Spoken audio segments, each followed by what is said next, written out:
Okay, it's 6 o'clock. I'll call the August 24th, 2020 special meeting of the Alameda City School Board to order. First item on our agenda is the Pledge of Allegiance, and we have our flag right there. I pledge allegiance to the flag of the United States of America and to the republic for which it stands, one nation, under God, indivisible, with liberty and justice for all. Next item is roll call of board members. Start with Amanda. Amanda Lisi. Jeremy Corner. Sharon Rupp. Sonia Peterson. Jeremy LeBlanc. Ron Winter. All members present. Next item is approval of the agenda. Right now there's no additions or deletions, but we will move item 10.1, our discussion items, to right after number 6, because we have guests here that will speak to that. So is there a motion to approve tonight's agenda? I'll make the motion to approve the agenda. There's a motion. Is there a second? I'll second. There's a motion and a second. Any discussion? Hearing none, all those in favor say aye. Aye. Opposed, no. Motion carries. Next item is reading of the Wyoming mission statement, and Amanda will do that for us tonight. Our mission is to provide a caring environment of high expectations that prepares every student for a successful future and instills the value of learning. Thank you. Next item is public address to the Board of Education. We received one email after the fact, so I'll just give you kind of a synopsis of it. It was a parent that was concerned about the students wearing masks all day and bringing students back into the classrooms and what that would look like and the impact of wearing masks all day on those students. So I did reply to her and explain that Mrs. Hanson has a pretty good plan to ramp that up and to work at it slowly, age appropriately. So that was my response to her. So. Okay, thank you. So we'll jump to item 10.1, our discussion item, our reconstruction estimate with Insight Restoration. Okay, just first of all, I want to introduce Scott Munson and, I'm sorry, help me again. Oh, that's okay. Brian Cornelis. Brian Cornelis. They're both with SiteLogic, formerly UNESCO, and if you recall, UNESCO was participated in our HVAC project here. What was that, 10, 11 years ago, Leanne? 10 or 11 years ago. So when I say HVAC, it was actually a dehumidification project. So went through and did quite a bit of improvements on our buildings. So they are here to kind of address some questions, and I'll kind of get to that towards the end here. A little bit of overview. If you recall, we had damage to our classrooms, technology devices. We had a couple trailers damaged, tree damage, fence damage. The media center was pretty extensively damaged, and our biggest damage then came to our auditorium and the impact on that auditorium. As you know, this is a 1930 building, or that is a 1930 building. We're in the 1965 building right now. But looking at what we have for quotes for repair of just the roof, the membrane insulation associated with that total, those 4 areas, I believe comes to $220,671 at this point. So a little over $220,000. The roof and hood damage, which is separate from the rest of the roof, we have a quote from McDowell at $29,700. Sheetrock replacement, which would be done by, this is a quote from Insight. They have the most resources and can probably get everything done the quickest. Includes everything but the auditorium, to my understanding, is $17,000, a little over $17,000. Just non-building related, the technology devices, which were either wet or soaked, in the neighborhood of $38,000, so $38,400. Remediation, We brought Insight in quickly, and with the help of our custodial crew, we were able to dry it up pretty well. But right now, my understanding is that that is not to exceed $130,000. So far, all of this is covered by insurance with a $5,000 deductible, minus the trailers. The trailers are each $250 deductible. So we'll get some quotes on that. That really has nothing to do with the building itself. Rich, first, just a second. What's the 130,000 to not to exceed? What part was that? That was just the remediation. So that's drying out the walls, removing the water. That's the inside portion. Just the inside portion. Okay. That's not putting anything back together. Okay, so like what they did there in our auditorium, pumping air into the auditorium to dry up that space. Okay. In talking to our person from EMC last week, he said that the plaster in the auditorium is condemned, and he has closed that off until that can be removed, which will also mean that those clouds will have to be removed. I do not have a cost of repair of that. I'll keep pushing, but I haven't heard anything back yet. I don't know off the top of my head. Francis, did we get a quote on the temporary roof from Schwickert's? Not yet. So we got in there quickly and put a temporary roof on that. And that all helps with trying to minimize the damage here. I do not have a cost for the replacement of the carpet, seats, or any of that in the auditorium at this point. I have asked Jude for a spreadsheet and outline of the extent of the damage and the cost of repair. He had said that he was going to work on it on Saturday. I have not received anything from him yet. A couple emails to him have not been replied yet. I'm guessing he probably has other things, and just an adjuster gets that busy. So we look at this, and the cost is well north of $300,000 just to put back. So the $130,000 has already walked out the door. All right, that's not our money, that's our insurance money, but it has already walked out the door. We will be accountable for that. We'll pay that, and the insurance company will compensate us for that. What we need to do is we need to look at what's our next step here. What do we want to do? Well, I invited these two gentlemen here tonight because this is a big beast. On any given year, it would be a challenge for us. We add in COVID, and consider that we want to be able to use this building for our kiddos in 2 weeks from tomorrow. Can we do it? Maybe. Maybe. I'd like to believe we could, but it won't be new. It will be a patchwork, and we'd have to work on it slowly no matter what's decided tonight. Or if we even want to decide anything tonight, if we want to kick the can down the road. All right? So these gentlemen have both dealt with this a lot more than me, so I'm not going to put any words in their mouth. So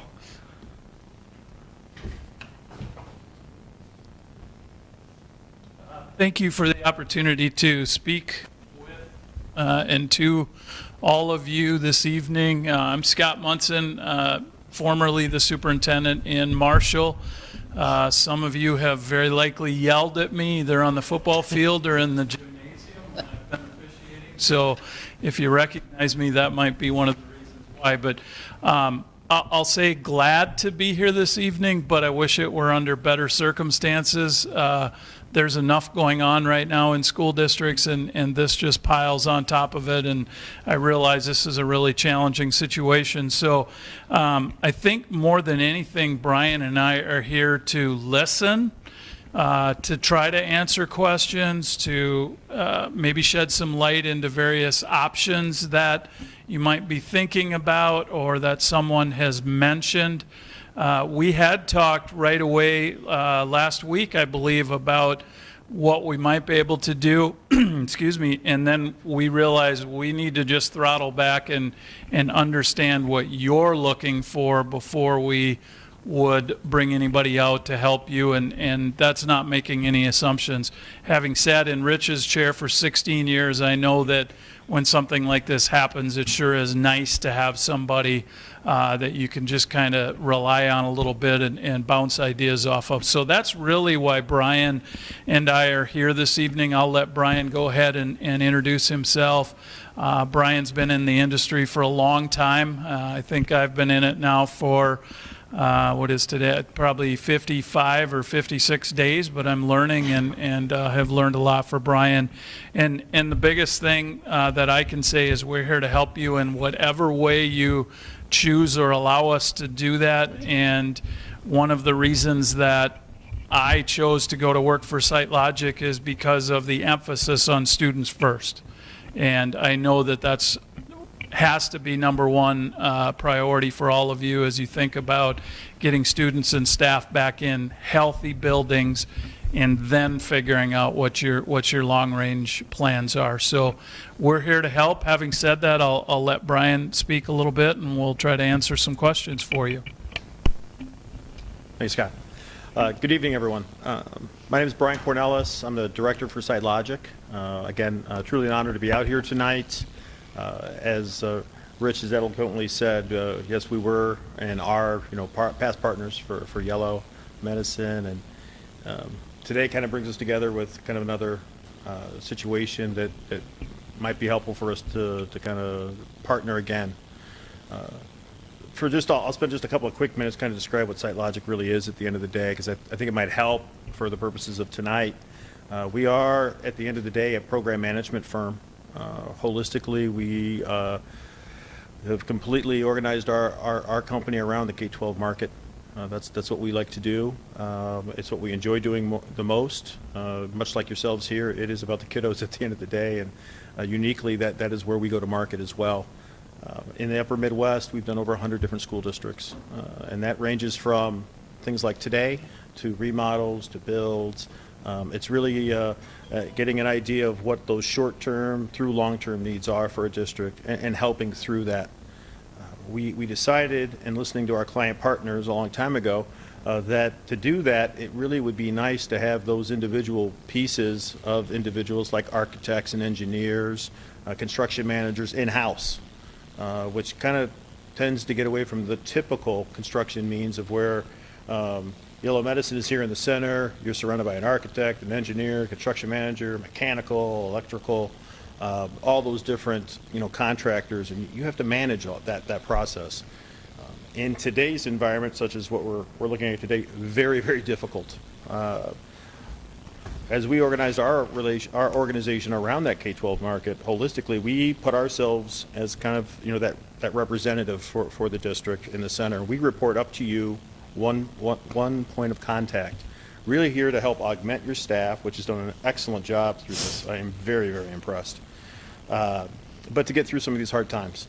And as you grow and other needs come around, like it did 11 years ago, we're here to help with those as well through your long-term facility management, through emergency energy or infection protection systems for EAP coming back with your return to learn, operational management, so a whole host of specialists we have under that one roof.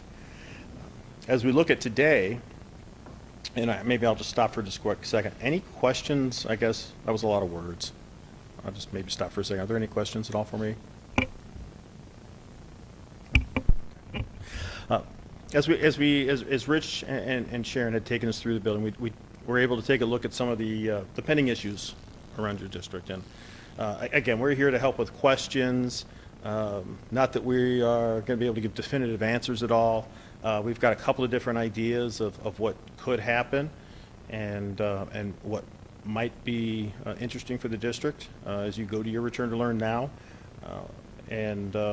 Our ability to bring smarter people than Scott and I into this is kind of what would happen probably next. Yeah, you too. Yeah. And that depends on how we can help. I think when I look at what's most important from Rich and Sharon's point of view is 2 weeks ventilation. I would say sealing back in, wires not exposed. Is that done temporarily with a temporary unit? while that roof and permanent units come in, we can help work through that, and kind of represent the district so that it gets done as quickly as possible and right, and while also looking at the interior quality, just monitor that continually, and make sure that it's also at par and above where we need those measurements to be. So I'll stop talking if there's any questions, which I'm sure there might be. I think it's important. I know some board members had asked me too about, and I get comments out in the community too, where we at with this building? At what point, how extensive is it? Is it repairable? Is it salvageable?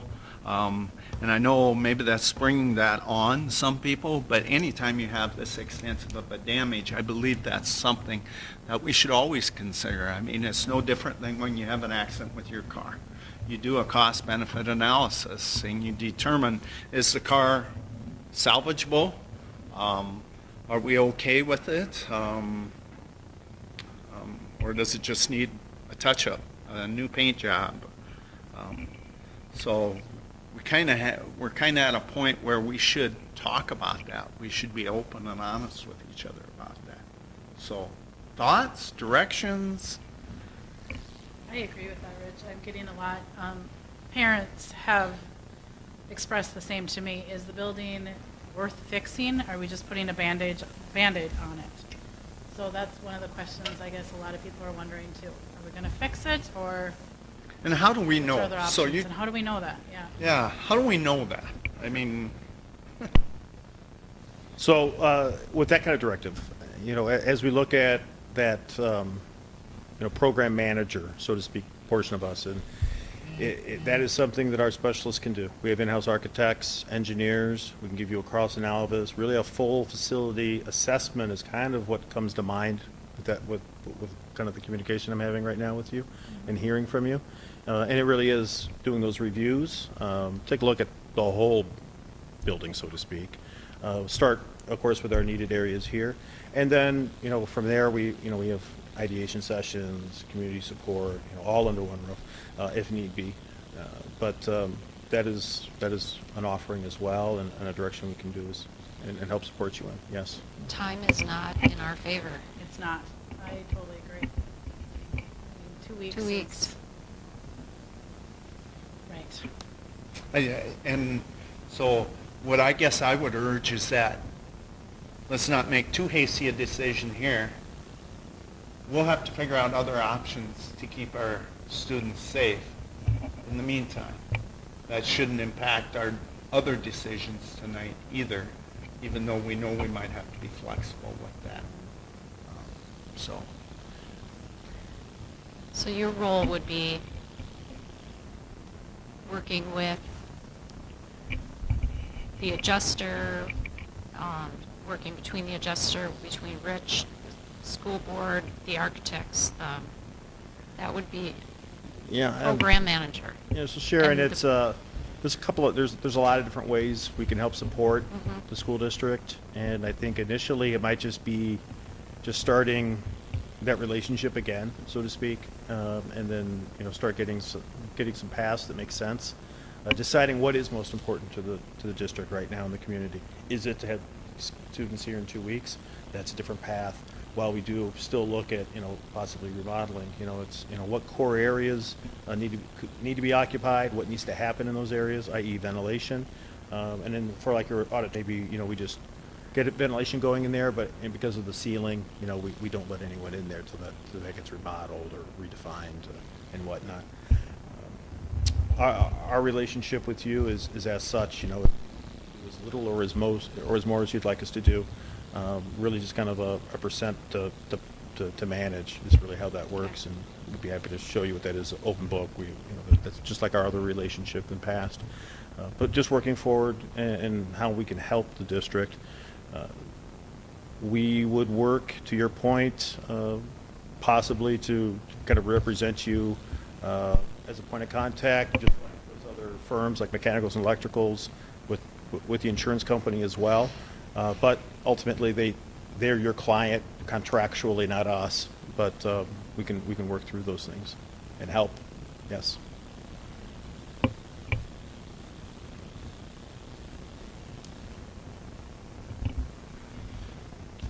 I got kind of a question. As far as the building itself, with the age that it is, in your experience, is there kind of a value associated with coming up on a 100-year-old building, or what is it still? A few things come to mind there. One is space. Does it fit the need right now as it sits? Is light remodeling possible? It's kind of, the building you have is it's a fortress, right? I mean, a normal building would not have fared nearly as well with this type of water damage and other things. So it's a good building. I mean, the truck is solid, right? But does it need to be remodeled for today's learning?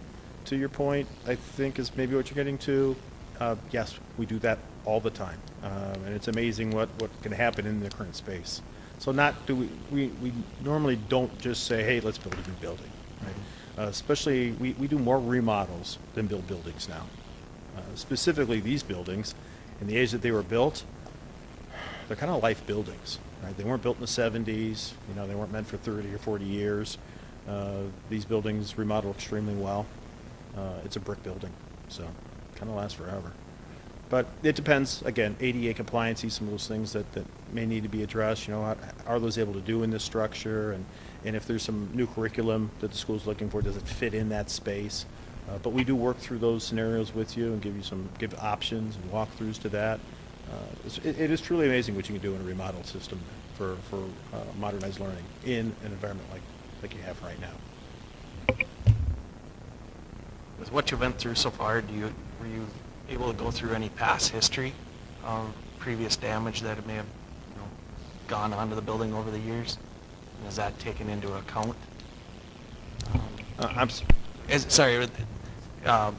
With past history over the last 90 years, is that ever taken into account? Any floods or previous damage that's been to that building? Is that something that's kind of factored in there at all? We do a full assessment, and Okay. It is very comprehensive. When we finish a site like this, you're talking depending on how many buildings, right? Normally, our assessments are 200-300 pages. So it does take a little time to put it together, but it is extremely complete. The only thing we really don't ever do or note is what's inside the walls. And in some cases here, we can actually see that now, but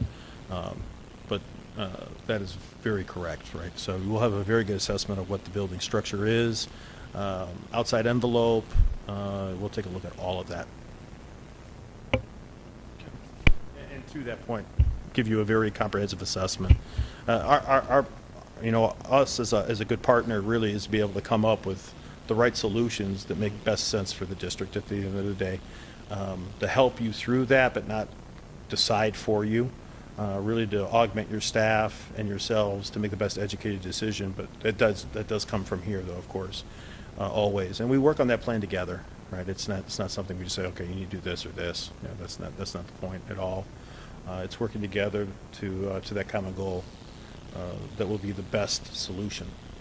And in the meantime, there may be some other, non-permanent solutions in place to get students back in.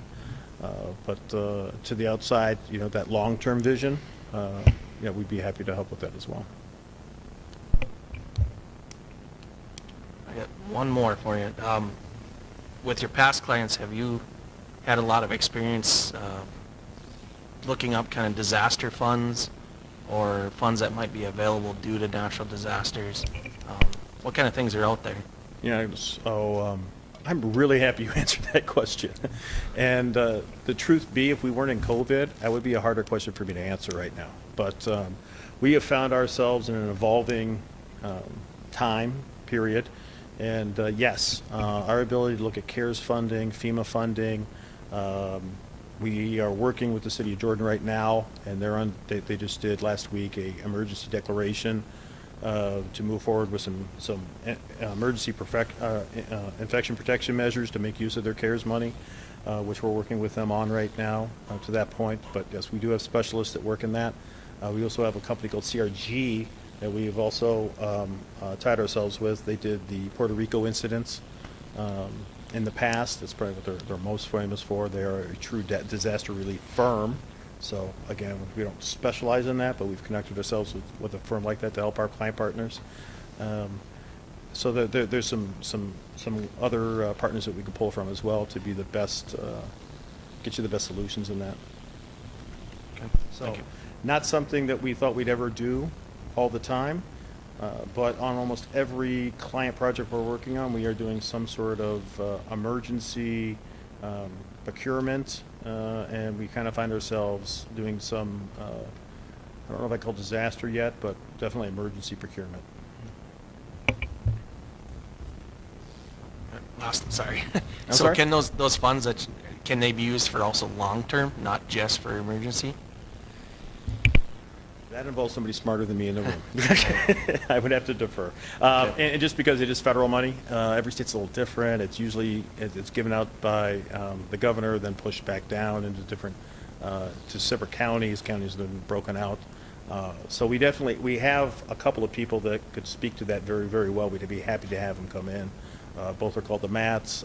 Also, my leader, Garrett, also very good at that as well. So we could have that conversation and get you better answers to that. Thank you. We also have a financial advisor, Baker Tilly, that can weigh in on that too, and provide us with that, so. Jeremy, in my experience, those types of funds are very specific in terms of uses to address the situation. Wanting to go above and beyond that. Not that that's what you're saying, but even like CARES Act dollars have been pretty specific I feel like, to school districts in terms of what they may or may not use them for. But, and not speaking out of turn, but I feel like situations like what you all are experiencing right now, in addition to COVID, there may be an opportunity to connect with someone in our organization or a partnering organization to see if there are access to dollars, FEMA dollars. I believe are 75% federal, 25% match. There may be an opportunity to look at other ways of financing the immediate situation that you're in. But long-term, I think there's a pretty good chance that would be really a difficult sell. If I can ask a question, prior to the storm, what had been all of your conversations about the future of facilities? Or was this kind of a kickstart to, I'm sure it's in the back of everybody, every school district, school board, but was this kind of a kickstart to that forced you to have to maybe take a look at that? I'd say yes to that. I mean, a new facility would always be nice, but declining enrollments and state of markets that they are, I don't think that was a realistic option for us. It's not even in discussion. Prior to this happening. Facilities weren't. They weren't. This has happened, that has created some, I'll say interest perhaps in the community in terms of weighing the decisions. And it's always hard to gauge that interest because there are a lot of folks who probably don't say what's on their mind, so it is hard to engage that. Back to what Brian said, the community engagement part of SiteLogic uses a variety of strategies to, it's not the, hey, invite folks to this room, hope they show up. It's much more than that. It has to be nowadays. If you're ever interested in that, I'm confident that we would be able to help with that. Having been through that in 2 previous school districts, I know how important that is, because it's a community ultimately that is going to pay the bill for a lot of that. So that community engagement is really important. It just makes it really hard, like you said, school starting in 2 weeks.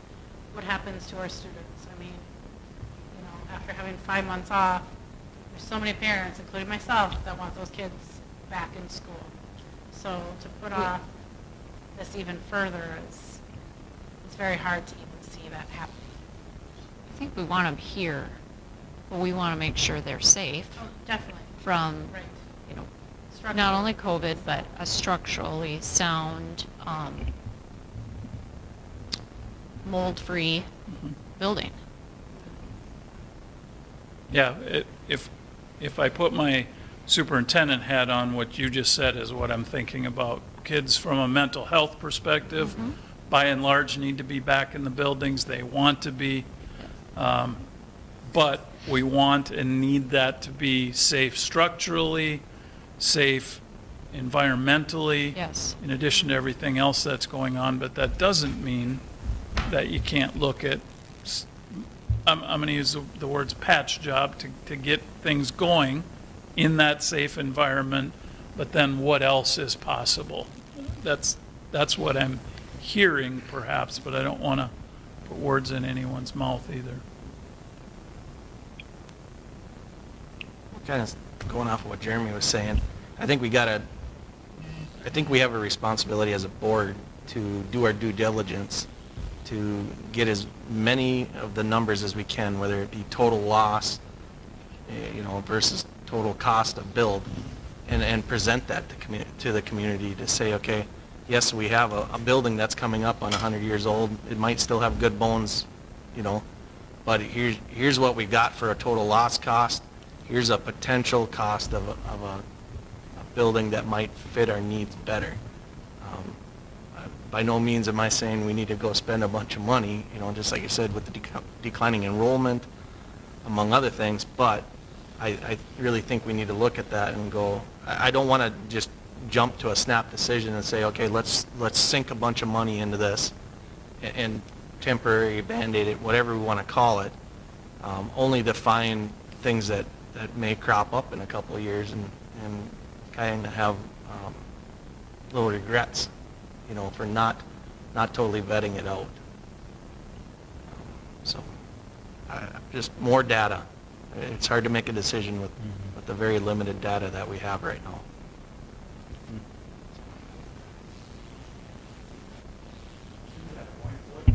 What might we be able to do for you to help you? Well, I guess one question that comes to mind, and you kind of touched on it, is how would you reach out to the community?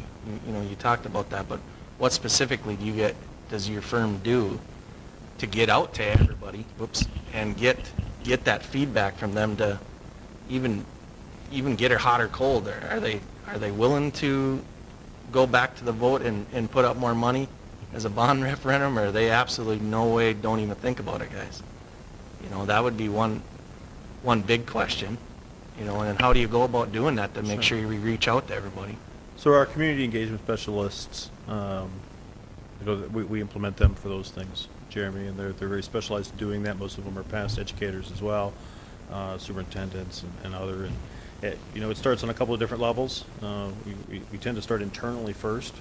A lot of interviews, 200-300 interviews usually is what kind of happens with staff, teachers, just kind of understanding, from their standpoint, really we'll start here first before we go out to the community and just, what's the house look like, right?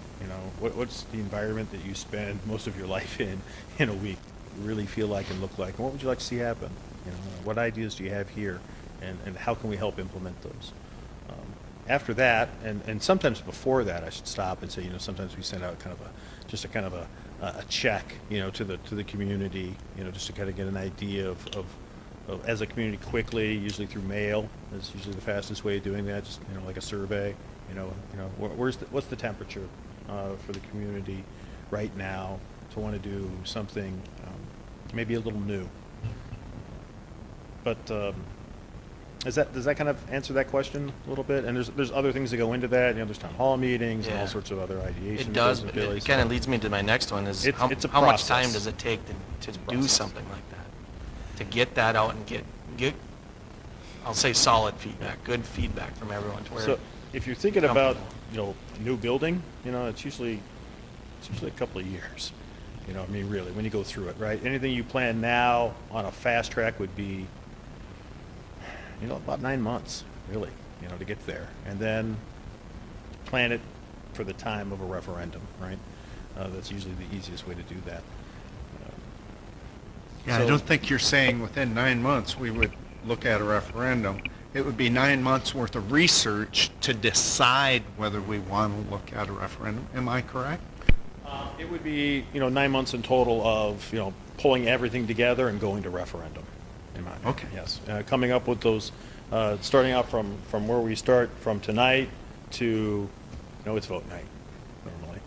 It's about, 9 to 12 months, depending on where we're at in the seasons, so to speak, for the vote, right? Spring or fall. And we usually plan around that.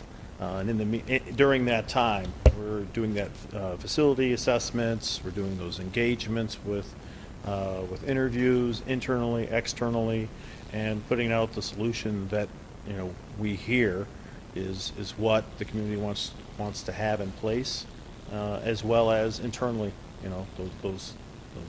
those educators and staff members as well. There's usually some revelations in that, but it's more of a time thing. And and when we take a look at the building here, do we not do anything? I don't know if you can't just not do anything with what you have right now. We can have some people look at, but what would we do with these spaces? Right? I think you probably are going to have to fix them no matter what. It feels like the way that they are, from roof to basement, you have damage. Unless we're thinking, just redo the school. But then again, where do the students go? It's a harder discussion. It is. Remodels, a little bit easier, multi-phased. On this site, that happens all the time. If we're talking new construction, that's different. It's a little bit different egg. Normally, it's done on a different site while school's in session here, and then you kind of do a flip and either repurpose this area to someone else, or well, it's a different discussion. It kind of gets away a little bit. I hope I'm not distracting during the talking tonight, but I see a couple of different paths. One, what do you do now, right? You've got damage. I think getting that directive, and I understand that we're talking about some other things as well, and those can be reviewed, and we can get those answers to you, so that you make those decisions.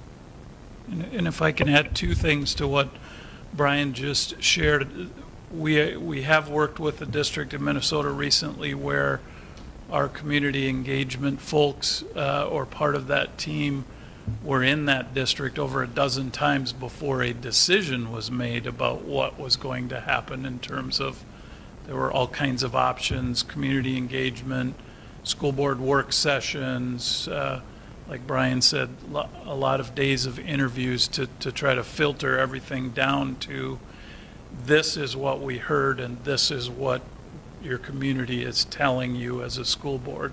You still get to make the decision, right? But Jeremy, I think that maybe there's a lot of work that happens or can happen before that decision is made. Secondly, funding is always a concern, right? And one of the things that I really like about SiteLogic is that we will present options. Not everything is referendum. There are ways of funding different aspects of projects that that either have different impacts on taxpayers or maybe have minimal, if any, impact on taxpayers. So our financial analysis folks, like Brian said, Matt, they are so creative at looking at that and presenting almost like scenarios with different cost structures and ways that you can achieve your ultimate goal. That's been impressive to me. But back to what Brian said, I think first and foremost is, what are you going to do in 2 weeks when kids and staff are back here, and not give up the long range ideas or thoughts that you have. What do you need from us tonight? I guess, speaking to, just kind of piggybacking off of what Scott said, we need to decide, do we want to look at the short term and that short term can be involved with them or not involved with them, all right? No matter what, we're probably going to have to look at something short term. But I just need to know how to proceed from here. If you want those folks involved and then get our building up and going to the best of our ability at this point, minimally expending our monies, our limited resources, and then take a little bit longer to make a more thorough decision from there. Or let Francis and I keep trying to crack the whips, and hopefully we don't miss something. And to that point, too, Rich, I mean, we can have, somebody come out, and just kind of help a little bit, and just with some gentle direction. We have to kind of give you some, I think I would do this or this or this, that we can help a little bit there too. So, and then when time does feel better to you, I mean, there's nothing worse than, trying to find a partner right now, I know, and when you don't feel like you have options. So, let us know how we can best help. I guess that's what I'm trying to say. It sure would be nice to hear something back from the insurance adjuster to see really, where are we at? I mean, what are we looking at? How deep are we? I mean, What, I'm not quite sure I Yeah, understand the numbers, question. where are we at? I mean, like As- Rich said, I mean, you're waiting to hear something back from the adjuster, correct? Correct. I mean, what are we talking? We know what we're talking, but we know what we're wanting. We have Where an are we idea at? of the scope, we just don't have the idea of the cost. Exactly. Yeah, I think what we hate to do is, and they said it here, is stick a bunch of money into it, even if it's not our money. Right. Stick a bunch of money into it, and 2 years later, wow, we really botched that up. Right. Nobody wants that. Granted, we can't make perfect decisions. We Right. got to be willing to make some mistakes, but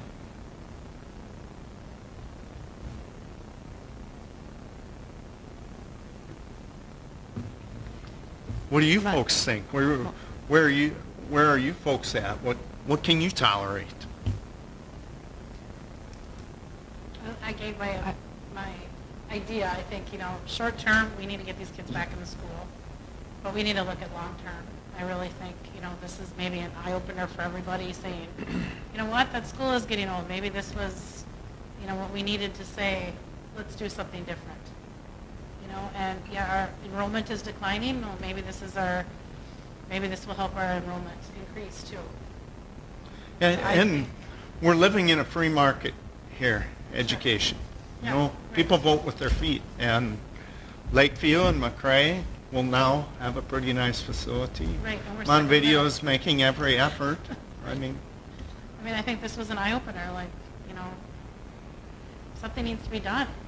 And I think, I'm not the only board member I know that has heard from different parents and others that, are kind of, want to know, what are we going to do? I think now is the time. Let's do something to this school. or develop a plan. Or develop That's some right. kind of I plan, want to yes. present something to the public. Here's where we're at. We're not just, I think we need to be cognizant of something new or even a substantial remodel. There's going to be some sticker shock with that. right. If we're talking, I don't know, I don't even know the numbers. If we're talking $1 million, $1.5 million insurance loss here, but $20 million to build a new building, there's a lot of space between those two numbers. So I do think we need to look long-term though. I think this is the prudent time to do it. We have to submit a 10-year LTFM. We're talking longer than that. We're Right. talking, he talks about a 30-year building, Nowadays, I hate to say it, but 30-year building is probably where people are at. So we have to get that into our sight line.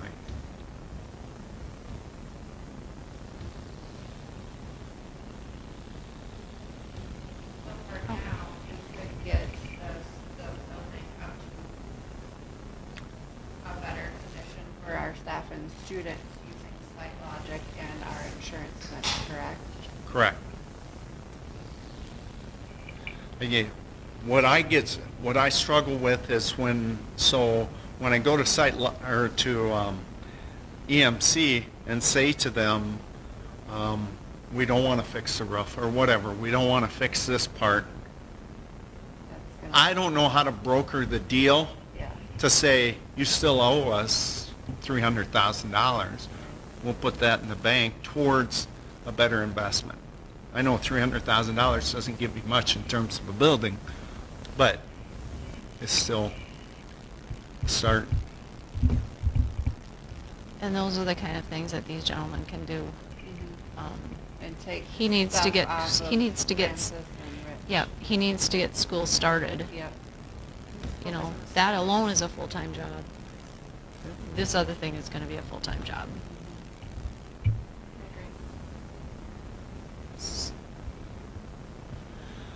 So do you need a motion to hire these gentlemen, or? So let's talk a little bit about that, gentlemen. You want to explain, address where that comes from? Scott already knows.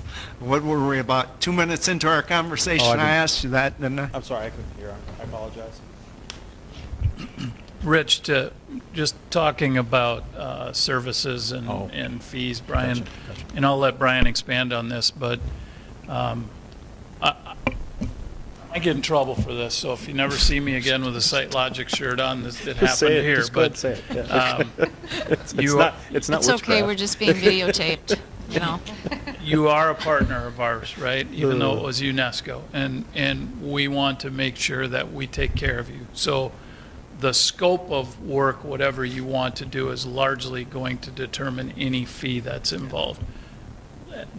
What Brian said earlier, if you just want someone to come out and give you some informal ideas, check some things, I think we can make that It's free. happen for nothing. Yeah.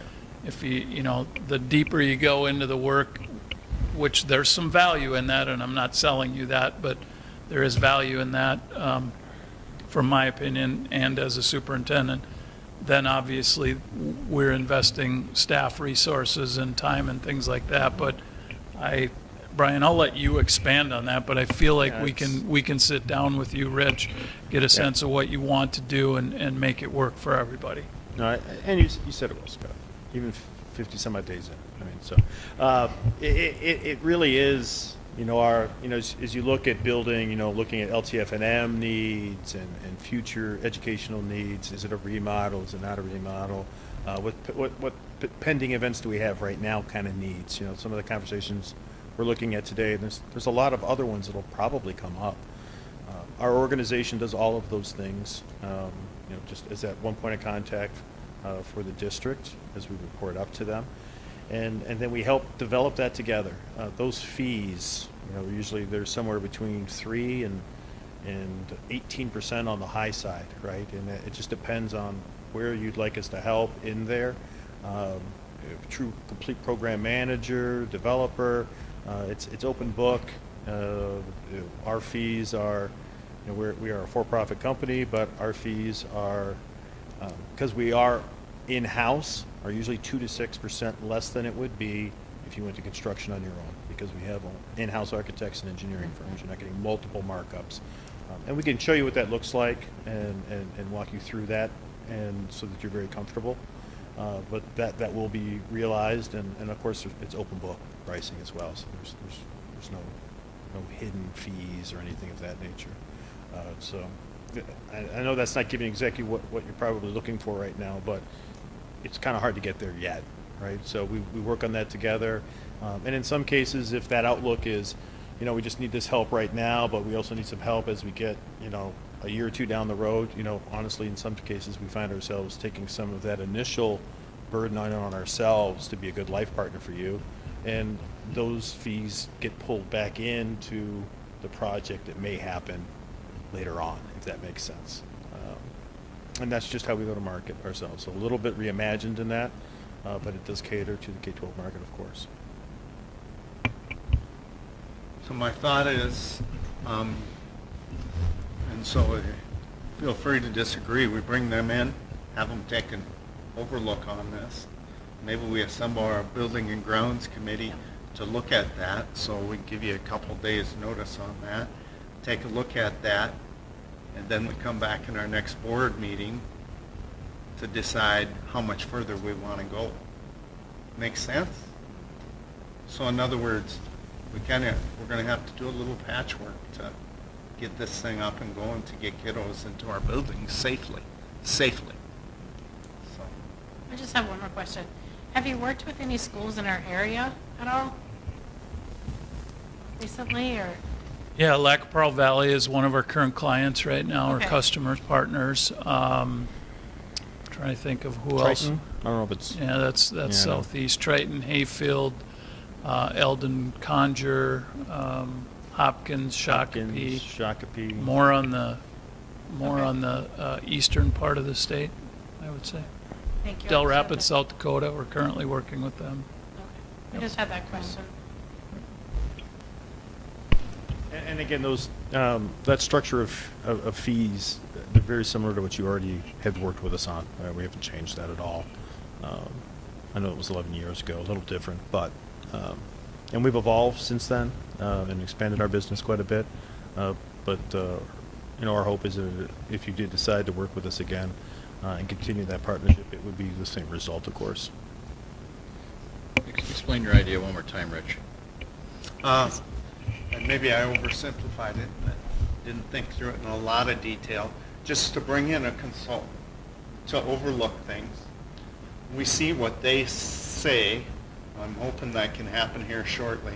We still are going to have to get the building up and going, but they will be able to tell us, well, that HVAC is operable or isn't operable, and then go forward with that, assemble our building and grounds to determine, to start looking at things in more detail. And then decide how much do we want to fix. So in other words, rein it in a little bit, slow down. So bring them in for the short term to kind of look at what do we need to get operational in 2 weeks. Correct. Keeping an eye on the ball of, okay, we're going to do this, but this is kind of the stuff we need to look at long term. We don't need to fix that roof right away because I don't believe it's leaking right now. Right. Our next board meeting is in a week and a half. Is that enough time to put that together?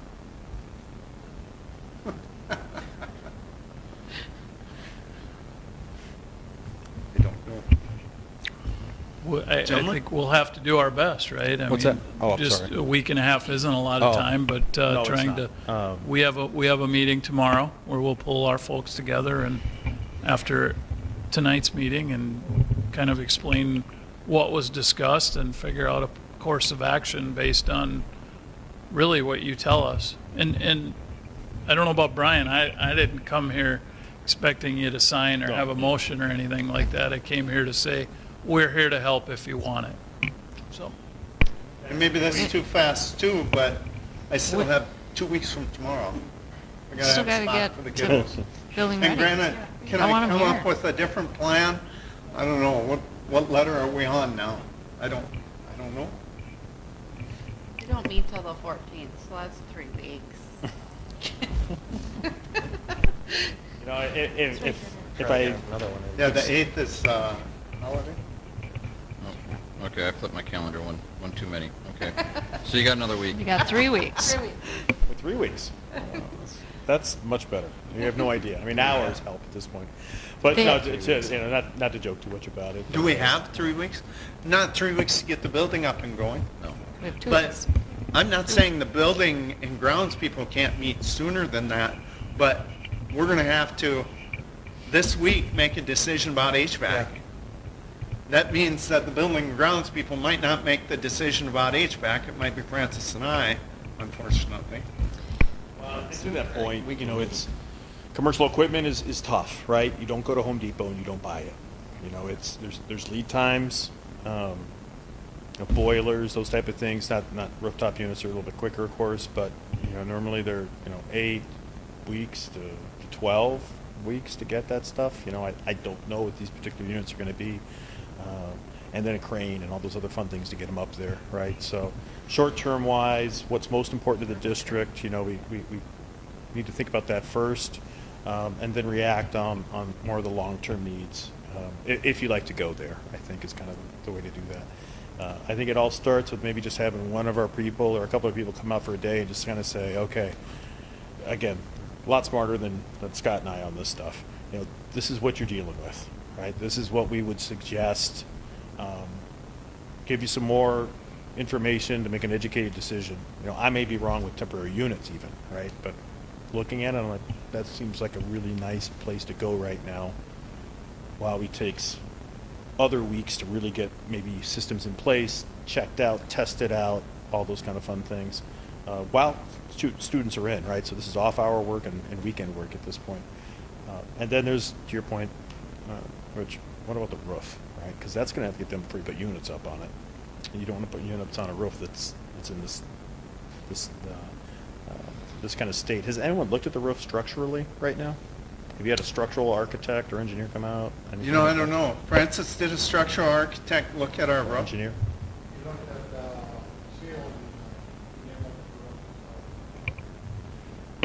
Probably want that to happen. Okay. That takes a little more time too, right? You just want to make sure the structure's okay. To everyone else's point here, what don't we see? But in the meantime, if it is, think about what's most important. Is it getting children in here in the next 3 weeks?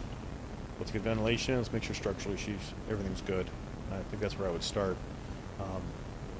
And then from there, we help work through those things that make sense for the board and the community.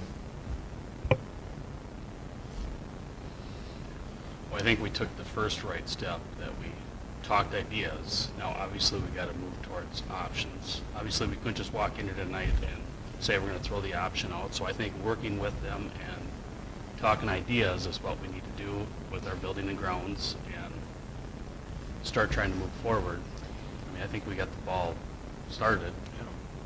If we have to meet more often, as if we aren't meeting enough already, but Yeah. we're in kind of unique times right That's now. what we Yes, signed up very for. Especially very Well, Unprecedented. and, 4 times. We gotta meet, we gotta meet.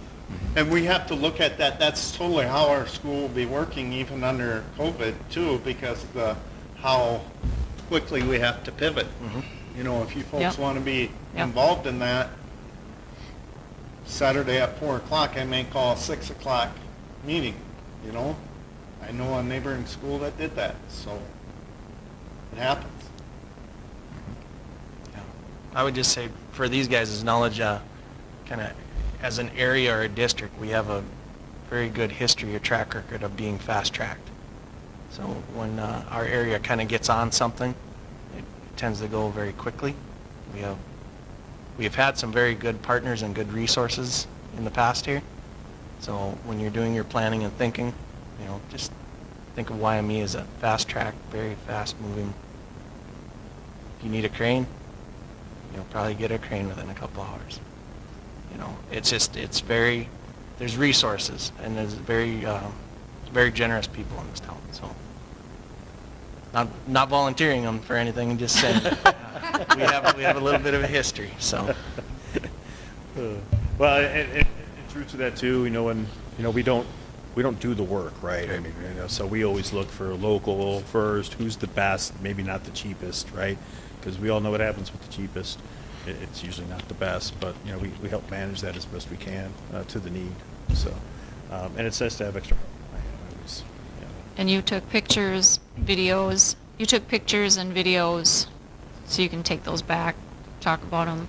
I will tell you, they were already throwing around ideas. What we could do, you could do this, you could do that. So, to me, you've got the expertise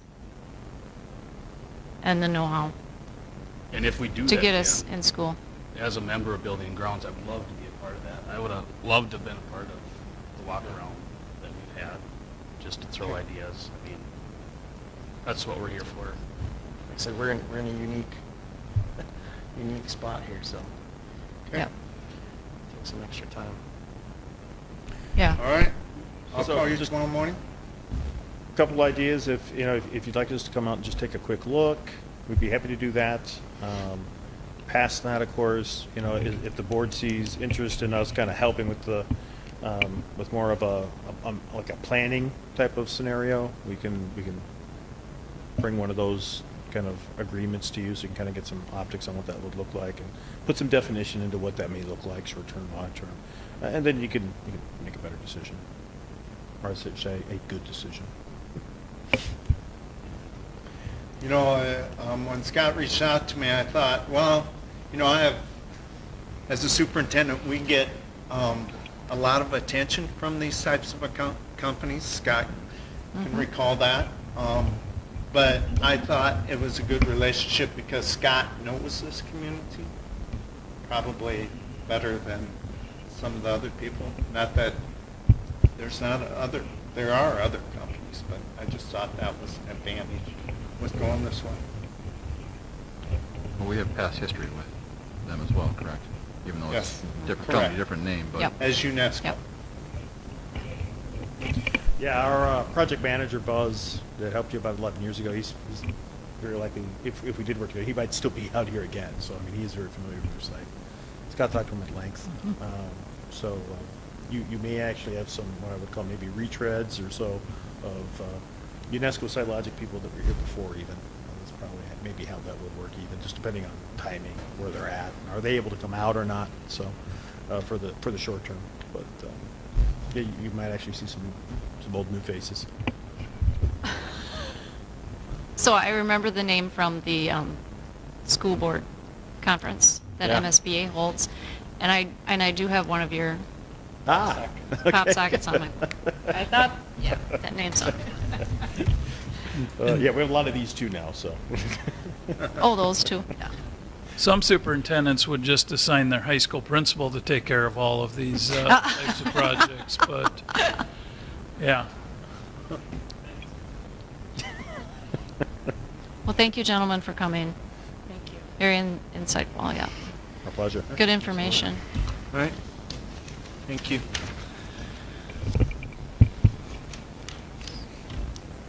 Okay, so we're on to item number 7, consent agenda. Is there a motion to approve consent agenda, which really only consists of approving last August 10th meeting minutes? I'll make a motion to approve tonight's consent agenda. Thank you. There's a motion. Is there a second? I'll second it. There's a motion and a second. Any discussion? Hearing none, all those in favor say aye. Aye. Opposed, no. Motion carries. Under new business, we have personnel items, our new hires, and if I could do item 8.1.1, all as one motion to approve the employment of middle school, high school paraprofessional Tara O'Hara, and approval of employment of our custodian, is it Vita? Rita Mason. Rita Mason, and approval of our increase in contract time for Dakota language instructor Charles Thode. So is there a motion to approve those new hires and increase in contract time? I'll make that motion. There's a motion. Is there a second?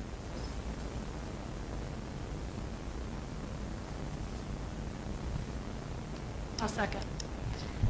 There's a motion and a second. Any discussion? Just to kind of give you a heads up, Taryn is replacing a paraprofessional that has resigned. Vita, we actually had a custodial position that last spring. Tim Knutson retired, so we're just filling that now, sorely needed. And then we have an increase of contract for Charles Thode now. We're moving from a .33 to a .5 FTE.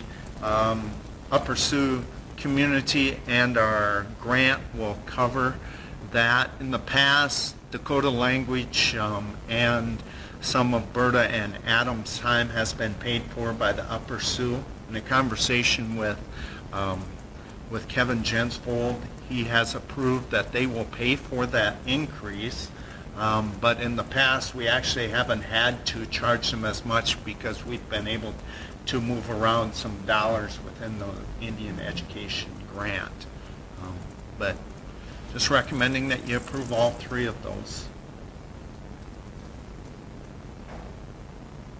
Okay. I think we talked about what the main reason for the increase was. Yeah, so Ryan, you want to talk a little bit about your HEX and your exploratory classes? The main reason was kind of the same philosophy we presented last year about the increasing participation within our Dakota language classes. Currently with the Dakota language, the last couple of years, we've actually seen a decline in enrollment in high school for Dakota 1, Dakota 2, and also 3 and 4. So we're looking at the same philosophy we had with Mr. DeLeek by making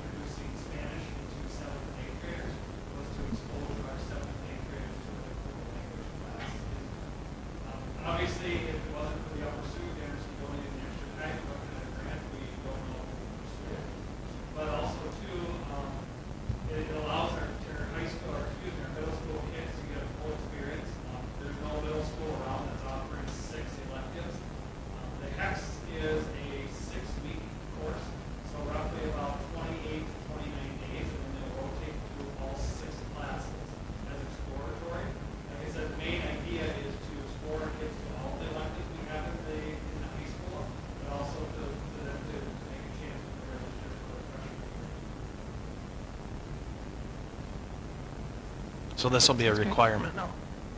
Well, all of our middle school, leading the exploratory classes, we ask them all.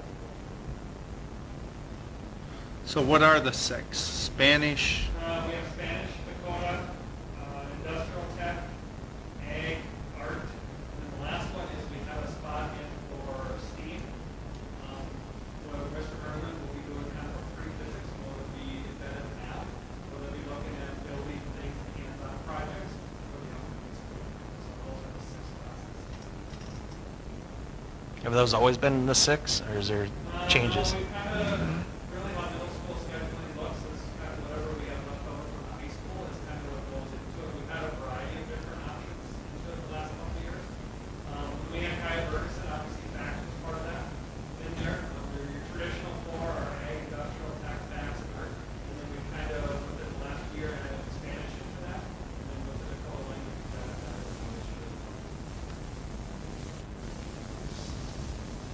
So, That's amazing. Mr. Loft, will they be getting any kind of facts in middle school anymore, or no? in middle school. Okay. We based on our schedule, like we presented to Mr. Schneider, we have a high needs in facts right now, but unfortunately, we only have Amy's for half time input. So by doing that is we have Amy half time, and we need her for the high needs at the high school to do that, so. Okay. Get low facts. Yes, thank you. Yep, they do. Okay, any other discussion or questions? We have a motion and a second. No other discussion. All those in favor say aye. Aye. Opposed, no. Motion carries. I don't see any leave requests or resignations on the agenda. Next item is our adoption of our base learning model for the 2020 to 2021 school year and other COVID-19 related matters. Okay, so I kind of will discuss this. Gentlemen, feel free to leave if you'd like. I realize this is not that entertaining Yes. for you folks. So what I've got here is I have a PowerPoint that I shared with you, and I will put this out there for the public just to give you an idea of these. This is the information that I'm going to use to assess this. Just a little background. In our not too distant area here, Minneota, today went to distance learning right away. Understand that none of this data is going to address that situation, okay? That was a situation where they had enough staff members that had been exposed, just basing it upon what the letter Dan put out there on social media, had been exposed that they decided to go to distance learning to assess things. That's how quick we're going to have to pivot, and that's got nothing to do with this data, okay? So that's completely out of our control. So when we look at this data, so I'm on page 2 of this presentation, we'll look at 14-day COVID case rate data by county, the daily situation report. I'm on page 2 of this presentation. Countryside Public Health active case data, positive COVID-19 zip code data. Now, I have availability of that information. I can only tell you if it increases or decreases. I will not give you particulars of that because that's what's required, because it's granular enough you could identify the people. So, information reported to us, and that could be just like what happened with Minneota. That could have been the call from the Minnesota Department of Health that we have a sudden outbreak here. We are recommending that you close or you immediately pivot to distance learning. Another factor we will weigh in is our availability of staff, which is teachers, paraprofessionals, cooks, custodian, nurse, etc. All of those factors are going to weigh into that. That was like less than 24 hours, right? I don't know, when did that come out? They started? Yep, and so that was for today. And when did they start? Today? Start today. But now they're waiting until September 1st, is that right? Is that what they did? They delayed it? Because if you go all distance learning, you have 5 days you can use towards student contact time as you prep for distance learning. Okay? Up to 5 days, which will count towards it. So only 5 days? Only For the 5 whole year? days. For the Up whole year? for the whole year. Like Minneota just used their five days? Not necessarily. They may have, just like us, cushion in minutes in their calendar. Okay. So. All right. Okay, so then the third slide I have there is the enrollment by county. So Denise put this together. You can see that 66.04% of our enrollment comes from Yellow Medicine County, 21.44 from Chippewa, and 11.65 from Renville County. So when we look at our data, those are the three counties we should really focus on. Not that one of those counties is going to be any less valuable, because we're going to look at all of this data in its totality. So let's look at the 14-day COVID case rate data. This information came out last Thursday at 4 p.m. So you look at that, it runs from 726 to 88. We fell from 9.12 in Yellow Medicine County to 6.08. You can see Chippewa County, which is our second largest county, went up. Renville went up a little bit, actually 2 cases per 10,000. Redwood, that's pretty low anyway. And what I've highlighted there is that's the highest counties kind of in our area. So I highlighted those in yellow. That's the highest each week. So we get this each week, but it covers 14 days. Does that make sense? Per 10,000.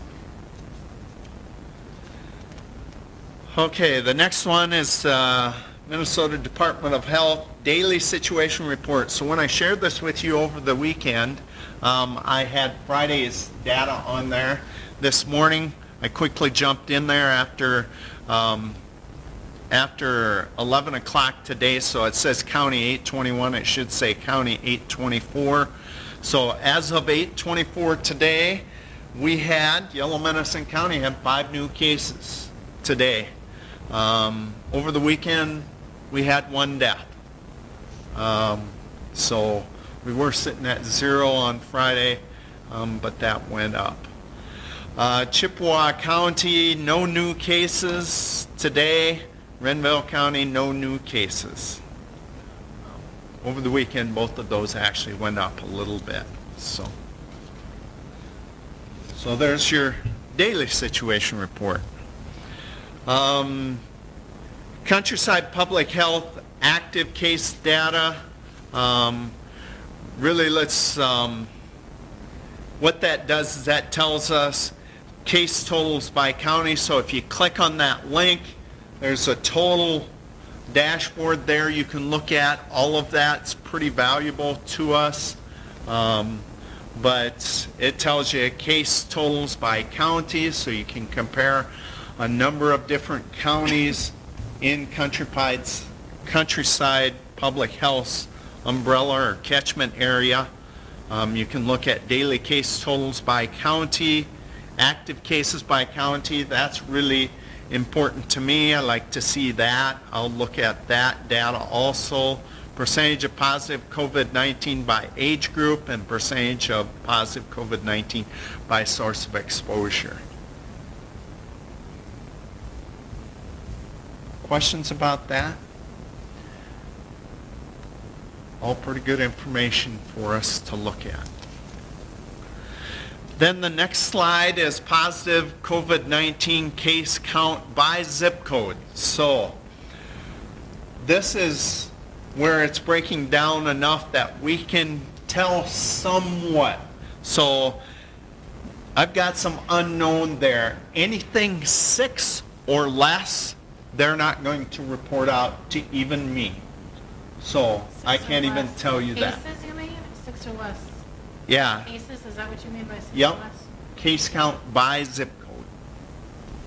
Okay, so Daily? that's the total cases in that area by zip code. Now sometimes they'll go down, meaning that there was probably one that was originally classified as positive, but for some reason was removed from that list. There's a host of reasons that could happen. It could have been a second test. It could have been somebody put the wrong location. There could be a variety of reasons. So really can't, data is not perfect in all of this, but in its totality, it can be measured.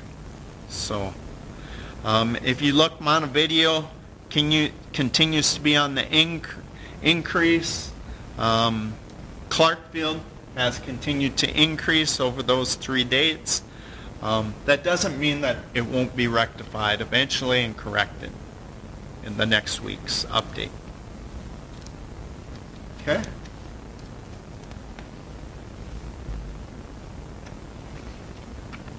So even though we will look at that 14-day positive COVID case data, that's not the only data we're going to use, but that is the starting point. That's the entry that we will use to kind of make our decision.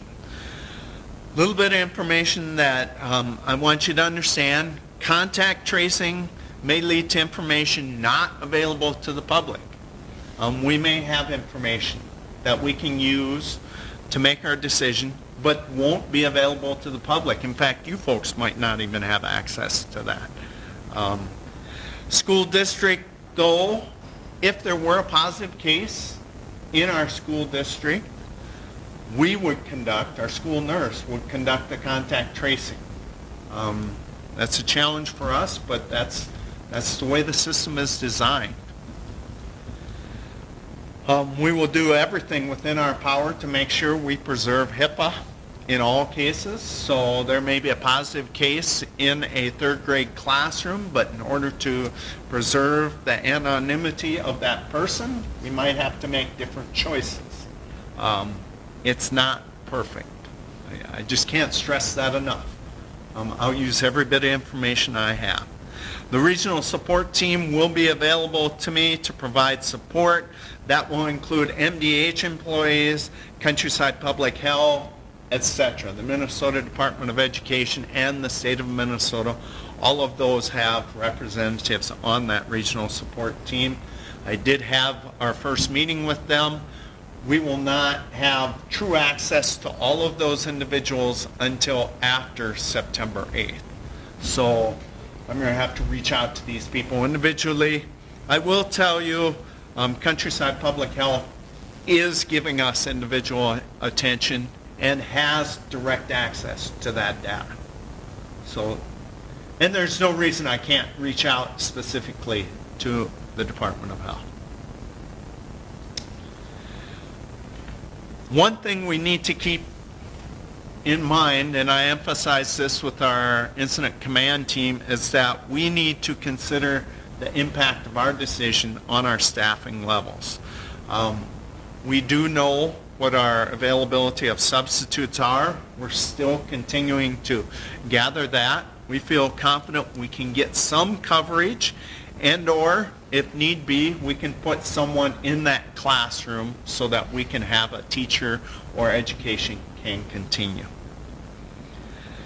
So we will weigh in that staff member's ability to perform those duties. If they can perform those duties in a distance learning model, meaning remotely, not necessarily the students being distance learning, but the teacher teaching remotely, we will do that to keep in-person going as much as we can. Other impact or things that we should consider is I did get some clarification on our saliva testing for our staff members. They will receive one URL that will be distributed to them immediately as soon as we have that. They can use that at their own discretion.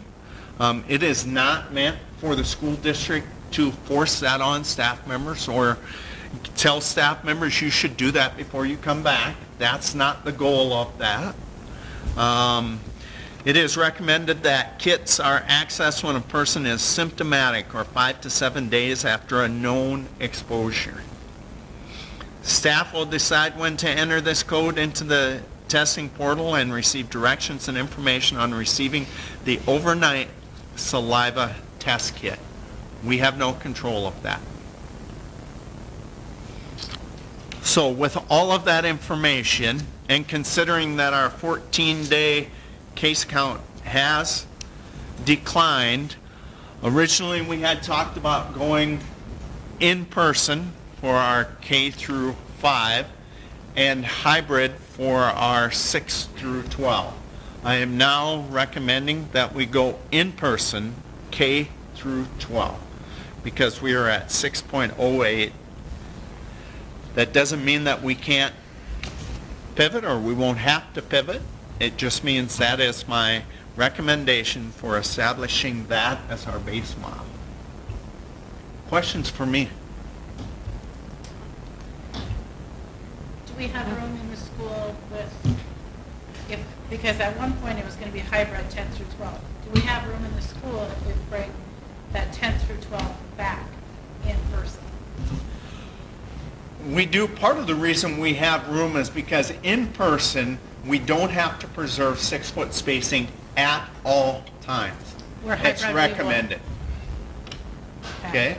So we will get very close to it. All right?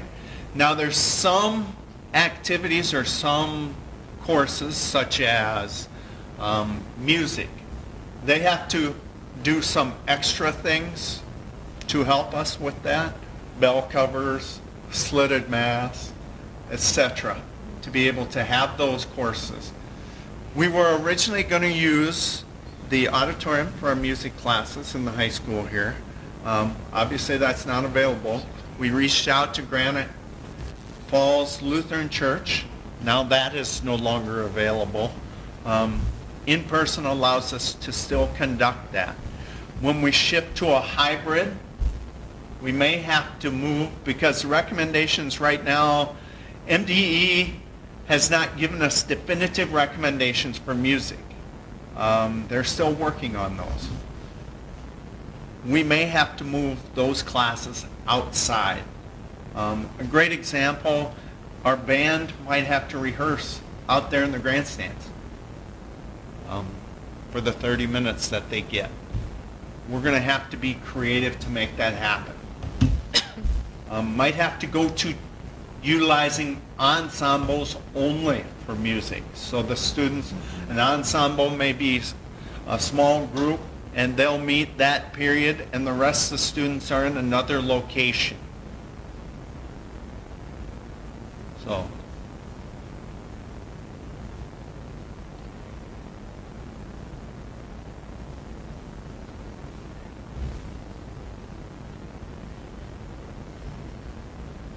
So tell me more about the incident command team and where do they So the incident fit in? command team, we met last Tuesday, was it? And, you know,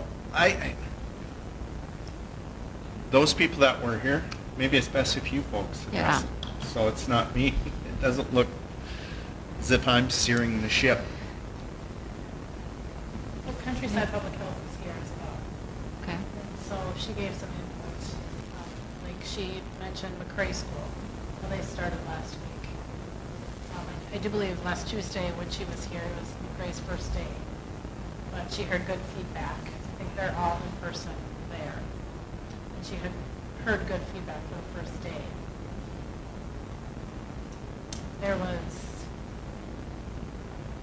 some, like we talked about earlier, senior and high school students here to give their input. We talked about the closed lunch portion of it. Mhm. Just a lot of,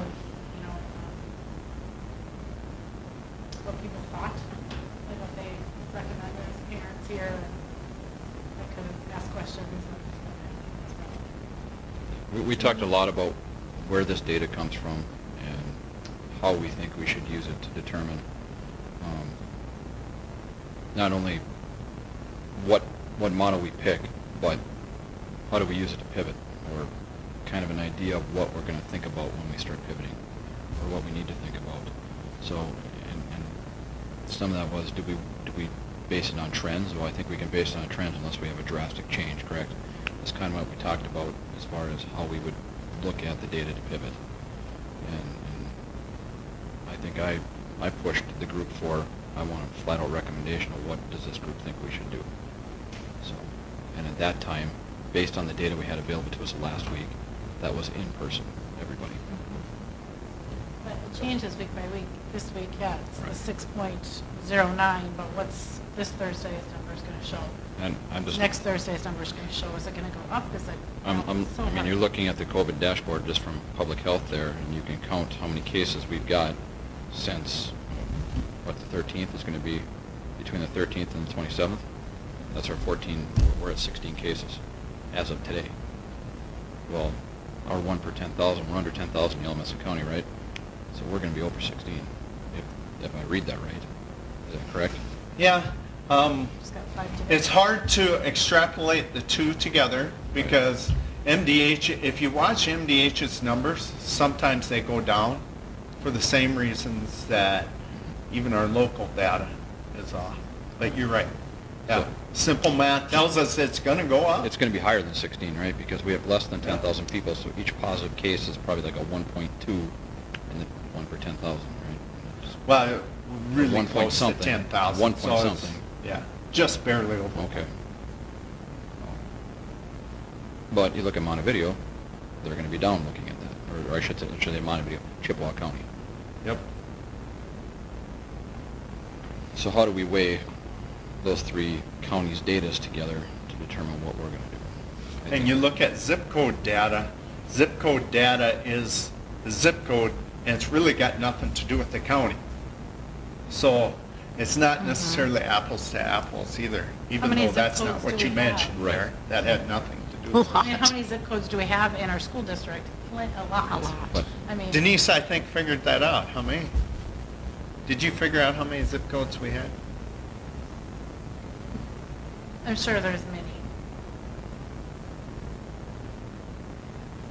So that's kind of a hard number as well.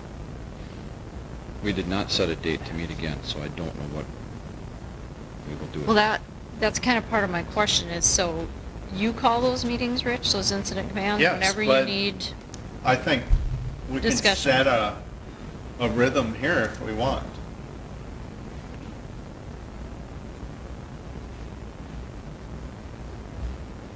What are your thoughts, Sharon?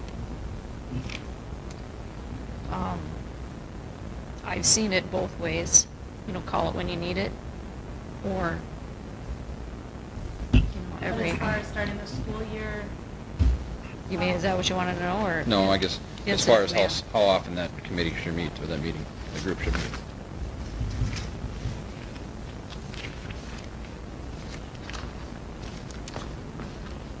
I think some semblance of a regular schedule would probably be, So you two were at that meeting. Jeremy, were you at that meeting? Okay. What's your thoughts? Meet more often? You need another meeting. Yeah, I need another meeting. we all do. I like, I can agree with what Jeremy's saying as far as some structure, some semblance. And at the same time, I'm kind of 50-50 on it. I don't like to have meetings just for the fact of having meetings. If we have something that's very important and we have to have 2 in a week, so be it. If everything's going okay and it's going to be a couple weeks, then that's great too. But things can kind of get lost if you don't have structure sometimes also. Yes. Yeah. So, sorry, that was a very indecisive answer. I'm 50-50 on it. what are your So thoughts, Rich? later in this, later in our agenda, we'll talk about some spending of CRF funds. One of them, I'm going to encourage that we do, or that I'm in support of, is hiring someone to take a look at our plan and give detail, and then bring back the incident command team to look at that. Possibly even having that person present to the incident command team about, this is the work we've done, these are the details of it. So we've got a pretty thorough plan, but no matter what, the most thorough plans have had a consultant do it. McRae, St. Peter, Mankato. Those are just the ones that I've read.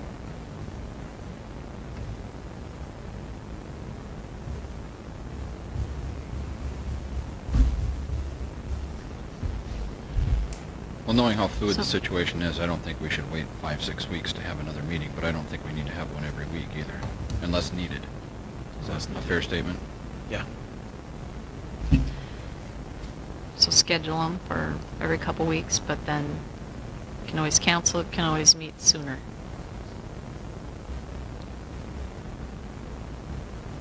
Because you said this data comes out every week. Yes. Once we establish the baseline, though, we're going to defend it one way or the other Yeah. unless we stay the same. Now, MDH, if we jump to 16, I'm going to guess, I'm going to be consulting with MDH, and we're going to have to make a tough decision. But I'd like to believe that the data is going to tell us what that decision is. So, Rich, that's my question. We're looking at 2 weeks from tomorrow, the start of school. What are we need some kind of answer. You know, those 10th through 12th graders are kind of in limbo, like, are we going to send them all in person, or do we wait to see each week based on the numbers? You know, that's the thing that, as a parent of the 10th grader, it's like, am I sending him the first day, or is he going to hang out at home for in front of the... Isn't that what we're So we trying have to to kind decide of right look now? at the Yeah. data. So right now, we're clearly on an uphill swing. Yes. We're clearly on an uphill swing. What if that's the peak? And for the next 5 days, we have none. We can't predict that. We have to use the data that's in front of us right now to make that decision and be ready to, maybe the Friday before that Tuesday, the Saturday before that Tuesday, the Sunday before that Tuesday, change our minds. So you're That's kind of where saying we're at. Stay in, That's a we're pivot. in limbo with that 10th through 12th right now. We need to kind of stay, and I think we need to make that clear to parents, because I'm getting a lot of, Yeah. questions, like, what are we doing? Time will tell.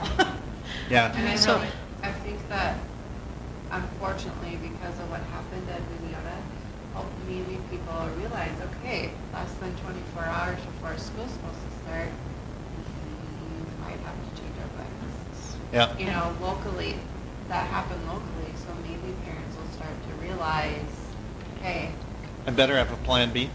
yeah. Yes, because you think And about these. Daycare. Exactly, daycare situations, Child. And how many times did you use the term, we need to be flexible? There needs to be flexibility very flexible. in everything with this, because we can't say from one day to the next, 1 week to the next, what those numbers are going to be. So everybody needs to be aware. Tomorrow it may be different. So Denise So- shared with me, we have 15 different zip codes. Wow. I'm sure that's probably, out here in the rural, that's probably pretty common. So Yeah. just for clarification, I know we've been through this a million times. I know people from the public, I've been asked this question. So in person, as you just said tonight, is everybody back in the school? Now, we've talked so many times about this. Say we go to hybrid, K through 8 would still be There's a different threshold for K through 8. right.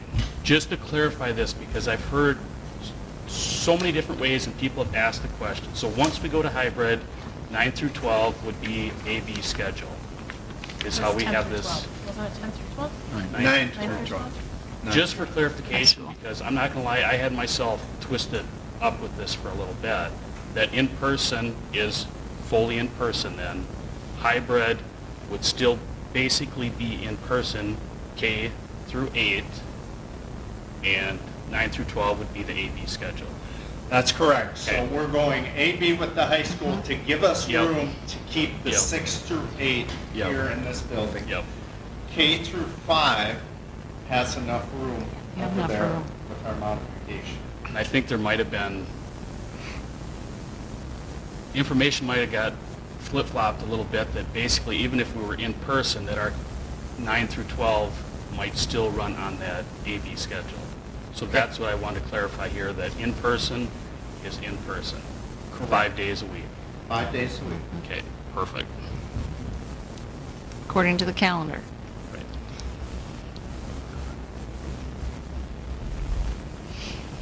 So we've got So- 2 more Thursdays to collect data, correct? Correct. So we need to pick, or at least state, our intentions of what our plan would be today based on That- the data What we we know. currently have for data. And then if the trend goes up, we may have to pivot. Might have to pivot. If we get that 16 that you're recommending, or not recommending, that shows up, that could show up, our high school, our 9 through 12 would go to an AB schedule. Our middle school would also be in hybrid, but we can bring them in because of that additional space.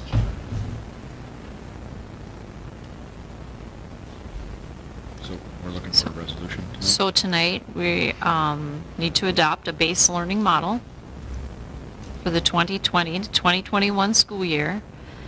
The recommendation is to go with in-person K through 12 as our base model. So we're looking for a motion to approve that as our resolution.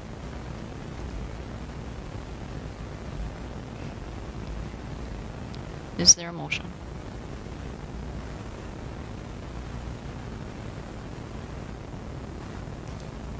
Based on the committee's recommendation, I'll make that motion. Okay, so there's a motion to adopt the base learning model as in-person K through 12 for the 2020-21 school year. Is there a second? I'll second that. Who is that? Ron. So Jeremy LeBlanc and Ron Winter. There's a motion and a second. Any other discussion?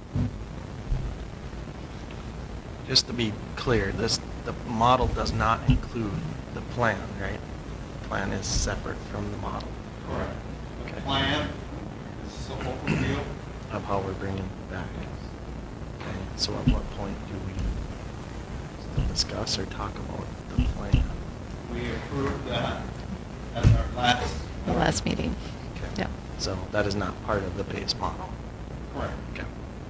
Just want to make sure. I do that have that's one more separate. question as Yep. well. As far as switching to the hybrid or distant, how long do we need to switch to, if we pass tonight and we're saying, okay, we're doing in person,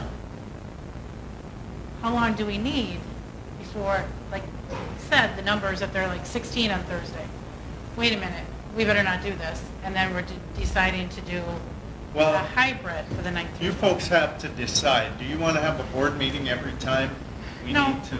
That's No, too much. I didn't mean anything bad, and I know what you're saying, because I think that's what Jeremy's saying. But you have to decide how much involvement you want in this pivot that Because we're my likely question, going to too- have to make frequently throughout the year. So we're making this frequently, and like, didn't you say 5 days is what the teachers, we need to give our staff 5 days to do the turnaround, or is that just? You for don't the- have to. We get Just- 5 We days get 5 days, okay, we don't have towards to. instructional time. Okay. It's hard to confusing. explain. It's very confusing. Does everybody else understand it? We get 5 days. So if we all of a sudden, on whatever, what's it, September 8th, Yes, decide on September 9th, or decide that we should go distance learning, I would recommend we use one of those days right away on September 9th to get our ducks in a row. and then you But- start distant learning by what date? September 10th. But if something is that drastic, that might be cause for an emergency board meeting Oh, yeah. to make most that definitely. decision. Yes, But maybe the pivot to hybrid, just knowing what we do right now, is not a reason. The pivot by the high school is not a reason to have a special board meeting. No? no, I agree with you, I'm just, I guess for me, I'm really leery with those numbers. They're just So- going in the wrong direction. They absolutely are. They absolutely are, and it's like, we were doing okay with the 9th through 12th, thinking hybrid, and now your recommendation is doing all in person.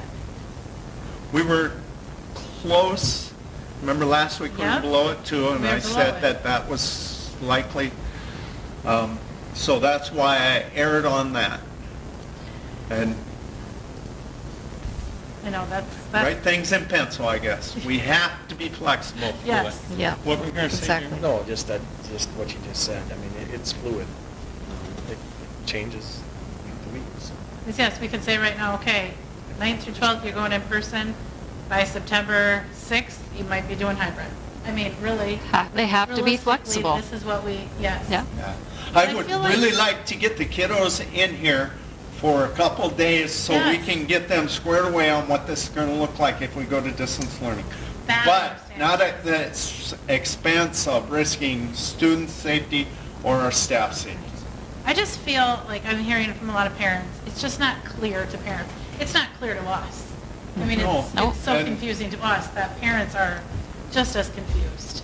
But that's when the And- 3 plans are in place, correct? So we have the flexibility to go from Yep. plan to plan. That's why this time has been used to put these plans in place, so we don't run into March 16th. Exactly. We've used this time to have the plans Right. prepared. Yep, I understand the plans. I just want to make sure this is totally clear to parents of what is happening. I mean, I'm slowly catching on, but. Okay, so so we look and compare ourselves to Lakeview, all Yeah. right? They were able to absolutely commit to a hybrid because they had enough The space. space, completely. Even though we have this big building, we still do not have enough space because our classrooms are a little smaller than theirs. We just can't react. Lakeview had a perfect scenario, they had a great plan. We just do not have that flexibility. How many classrooms are definitely out of service? Is it just the auditorium and the library that are completely out of service right now? Or Right can you now? even say that? We know they are for sure out of service. We'll bring them in and take a look at those two, the computer lab and Spanish classroom up there. We weren't necessarily going to use them as classrooms no matter what. Okay. So even if we say Because, yes, say we have to reduce the size of a middle school class, we're going to have to move those students to an area where we have larger capacity, such as our main gym, sure. Okay. to spread them out to supervise by less people. So in other words, if I'm in 6th grade science, maybe today I have 24, we go to hybrid, I'm down to 17. Some of those kiddos are going to have to rotate down to the main gym to be supervised by someone, while those 17 are receiving direct instruction in the classroom, and we'll rotate that. Does that make sense? It does. And we have enough space right now, you think, to bring that 9th through 12th back in person. In person. In person, because they do not need to be 6 feet apart for in person. We get as close as we absolutely can, mask worn at all times. Yep. Yes. The mud's getting clearer. Good. And I'm sorry, and I Yep. feel for our parents. I absolutely feel for our parents. And That's why we need to I keep would it say the clear same possible. thing. I would go on a Zoom, and I've tried to go on Zooms, and maybe I need to do more of them. I would say the same thing to them. I wish I could be more clear. We're using every bit of data we have. I just trying to make this as clear as possible to parents, and that's where it's a little confusing, I think,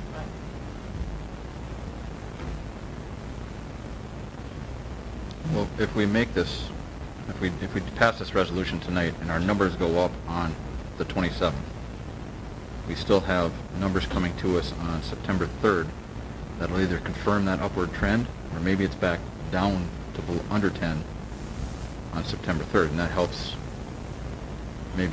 us stay in the model we picked, an in-person model, if we would pass that tonight. But if we go up, then Rich has got some thinking to do, right? Yeah, Or stay up, I should say. correct.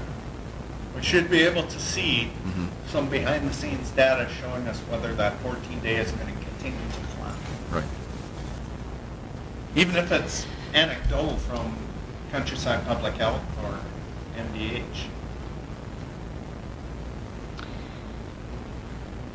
So our resolution, section number 2 reads, "The superintendent is hereby authorized, after consultation with the school board chair and notification to the school board, to select and implement a different learning model for the school district or any specific school buildings without school board action if the superintendent reasonably believes that the prompt implementation of a different learning model is necessary and that constraints of time and public health considerations render it impractical to hold a school board meeting to approve the implementation. The learning model selected and implemented by the superintendent shall continue in effect unless and until the school board, in consultation with the superintendent and appropriate school district staff and public health official, deems it in the best interest of the school district and its students to implement a different learning model." So time-wise, he can change it according to our resolution. But will let us know. Because sometimes time, it's like we got to get kids in here in 2 weeks. Time is not our friend. And have We need to be flexible. Him to make some of these decisions. Yep. Yep. So we do have a motion and a second to approve that resolution. Any other discussion? All good questions. Okay, hearing none. This is a resolution, so I would like to do roll call vote on our adoption of their base learning model for in-person K through 12 for the 2020 to 2021 school year. Amanda? Amanda Lisi, yes. Jeremy Corner, yes. Sharon Rupp, yes. Sonia Peterson, yes. Jeremy LeBlanc, yes. Ron Winter, yes. Motion carries. Our policy update, item number 9 on our agenda, for second reading and adoption of our policy 808, COVID-19 face covering. So this is a second reading, and we would need a motion to approve that.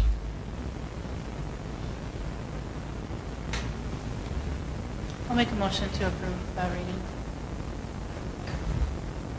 There's a motion, is there a second?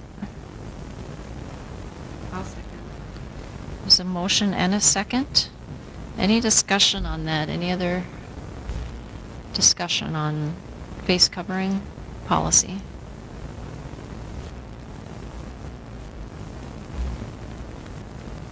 Okay. Hearing none. All those in favor say aye. Aye. Opposed, no. Motion carries. Next item is our first reading of Policy 522, Title IX, Sex Non-Discrimination Policy. And I we, want to apologize. I think last meeting I kind of explained that they were trying to put pressure on delaying the implementation of this. Unfortunately, we don't believe that is the situation. So this is an update to that policy. This is the first reading. We are protected by statute anyway. And so it just clarifies investigation, who's in charge of what, Title IX coordinator role, how that will play out. If you listen to the MSBA, they have a hour-long explanation of it. I would encourage you to do that so you understand the origin of it. Really, it kind of originated in colleges and universities, but when it was adopted, it was intended for all educational institutions. So some aspects roll back things, some aspects advance other things.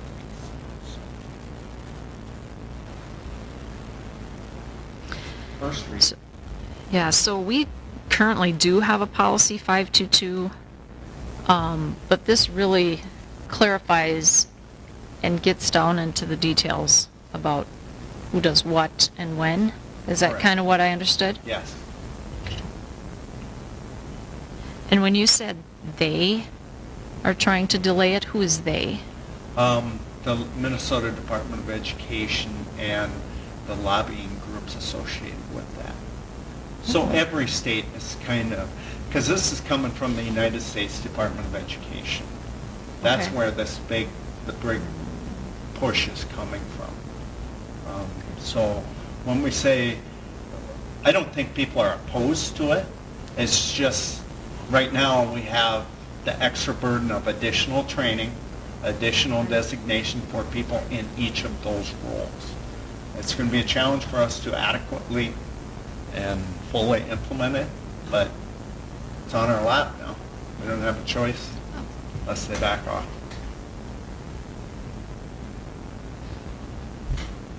Okay, that was our first reading, so we'll look forward to second reading next month. We went through our reconstruction estimate, and then item number 11, superintendent's report. Sorry, this, I know what I gave you this weekend was short compared to what I have now shared with you. School age care, kind of an update there. Tim Knapper will take over the oversight of this, so we'll work with him. When I say we, it'll be Lisa Hanson, Ryan Luft, and myself.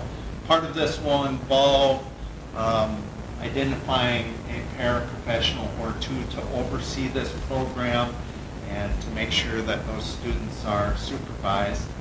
We have some work in front of us, but with us going in person, we do have a little bit of time to react to that.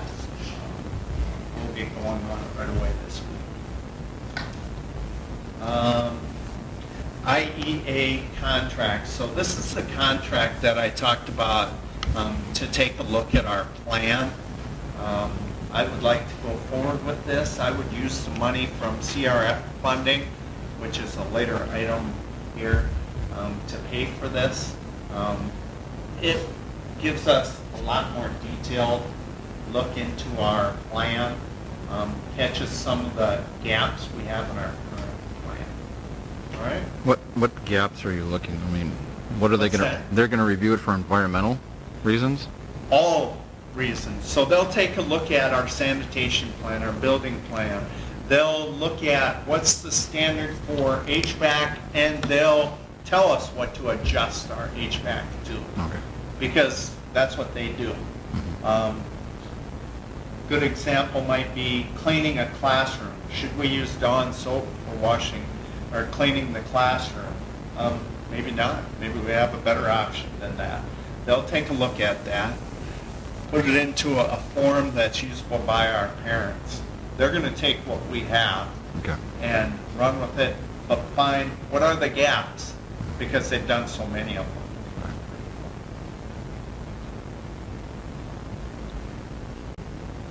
So we would use CRF funding, so we have a little over $193,000 to utilize.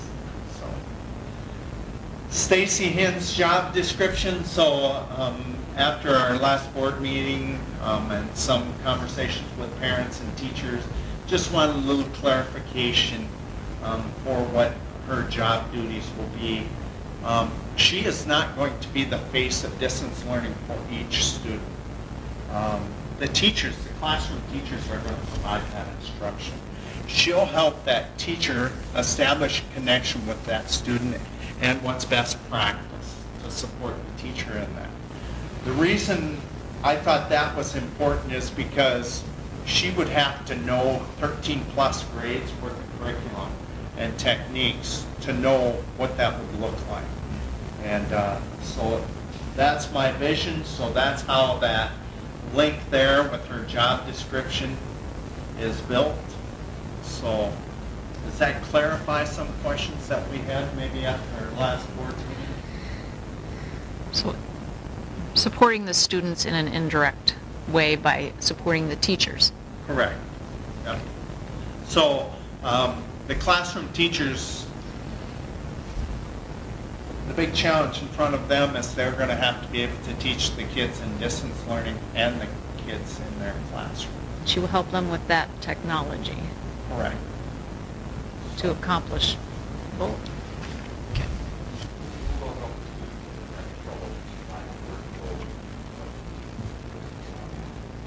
The classroom teacher is supposed to be the first line of defense, but that classroom teacher then, if they can't resolve that, should reach out to Stacy or our tech department. I really want our classroom teachers to learn the technology, to be able to help, to be that resource, because they're the ones directly providing that instruction. Great question. Did that answer it? Yes, I think.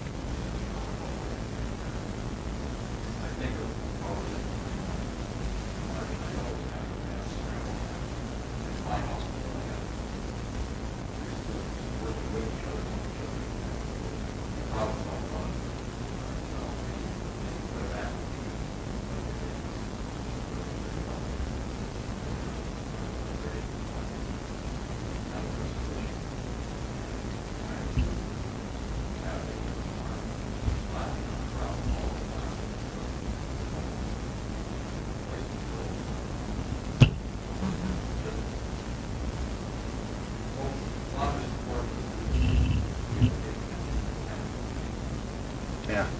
So, and I'm not saying Stacy won't ever play a role in that, but I really want to make sure that the teacher understands the technology.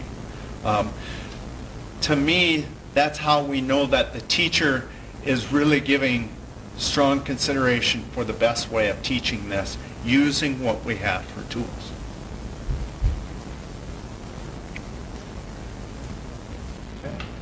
The next item on my report is CRF funding. So today we met as a committee, and Stacy was unable to be there, but she did give us a lot of input ahead of time. But we met and kind of prioritized some things for the spending of the $193,574. All right? So to catch you up, these funds may only be used to offset expenses for COVID-related items. So they cannot be used to supplant the budget, meaning we can't just pay my salary out of it because we have $193,000. We can't just take a portion of that and use it for my salary. That's supplanting.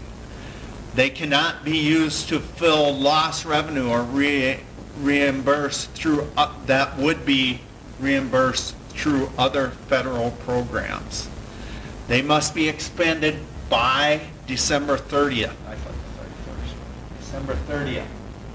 We have to have a grant application in by October 1st. Expenses must not have been incurred after, or must have been incurred after July 1st. These are additional funds on top of the $139,388 that we had heard about in April, May, June. So these are additional dollars.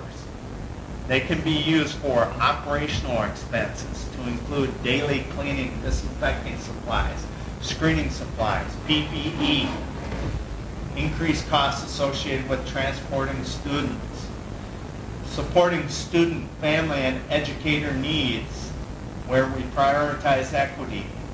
That would be things such as training educators, students, or families on the use of technology, technology devices, tutors or mentors to address learning loss, translation services, school-age care. So when we met today, here's some of the areas that we decided were a priority. I'm not asking you to act on each one of these. Again, I'm hoping you'll trust that this committee is very careful in how we use these funds. But review of a plan by IEA, that's what we talked about before, so up to $2,000 for that. An additional kindergarten teacher. So there is rationale for that. We are at 21 per section, and that's very tight in those classrooms for our most inexperienced and students that probably need the greatest space or need to move the most. So if we could find a kindergarten teacher, we would use this money to pay for some of their salary. Understand that we can only use part of it because it's got to be incurred by December 30th. An additional literacy support. So we can take a part-time teacher and add more literacy time. Additional staff working days for teachers, paraprofessionals, case managers, administrative assistants, DL coordinators, school nurse, principals, etc. Their additional time we can charge out to that. An additional food service worker. That's one thing. I haven't figured out the cost of that, but distributing meals in this new model where students can't touch the utensils, etc., and still providing things such as seconds and providing distance learning meals. It's going to be a challenge for us. Document cameras, Khajiit devices. We approved $12,000 for Khajiit. We could charge that completely to this. PPE, we have incurred quite a bit of expenses for PPE, over $10,000 in additional costs there. Part-time nurse. The problem we have is our nurse is a singleton. So to bring someone in to work either part-time, especially to make sure they are trained in that. Maybe one or two people to act in that capacity. So to provide extra training for that, because, like I said, our nurse is a singleton. So, thoughts or questions about CRF funding? I know this is sprung on you. A week from last Friday, we knew it was kind of coming. It took me till about Wednesday to figure out, no, this is in addition to that other. So that's why you're getting short notice. We're not spending money that's not ours. Was it in the allotment yet today? Was it in serves? Yeah. Well, we know they at least stood up a finance code for this additional dollars, but if you've been following kind of the governor's thing, the legislature had 10 days to disapprove of the governor's budget, and I don't know when that 10 days expires, but there's no special session plan. So the governor's commitment of this $193,000 is sufficient enough at this point. How is that determined? The $193,000.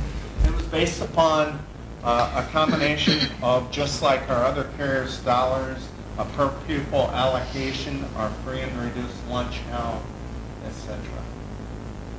Okay.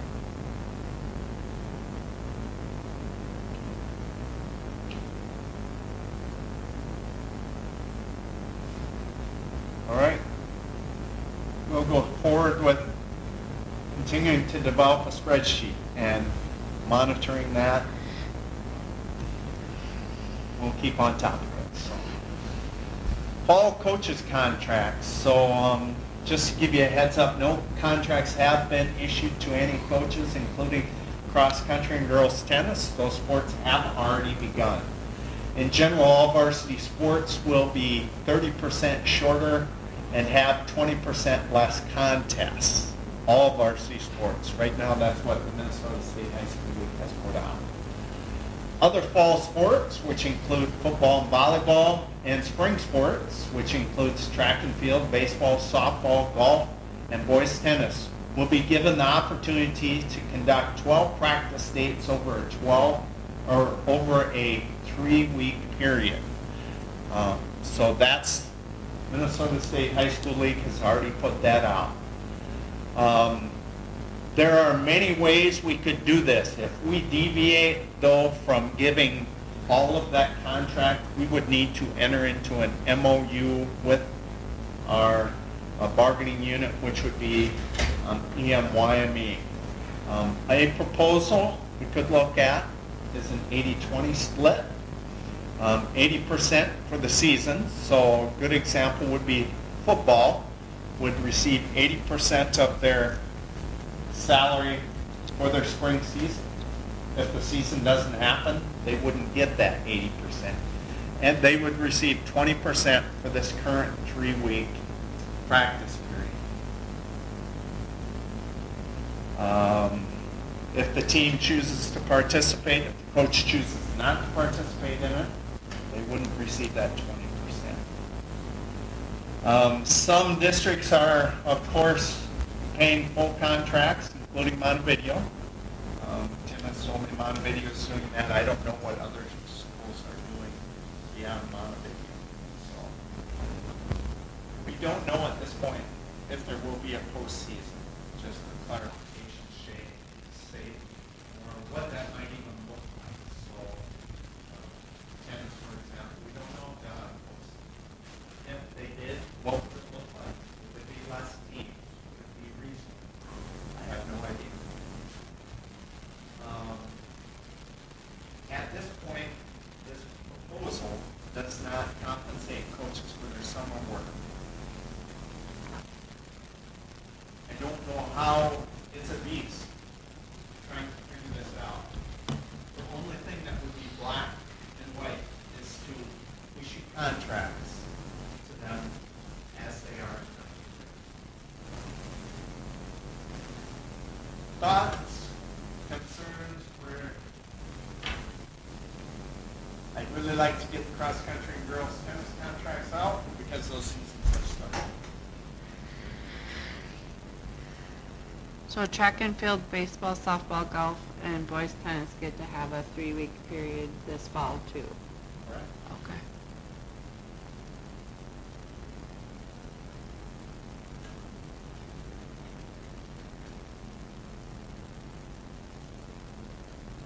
And they may in the spring have a whole season. Who knows what's going to happen by then? That's what's so challenging about this. We don't know. So if we land on the 80-20 plan, is that fair for them? If we don't compensate them something, will they conduct the 3-week period? We want to be consistent with requiring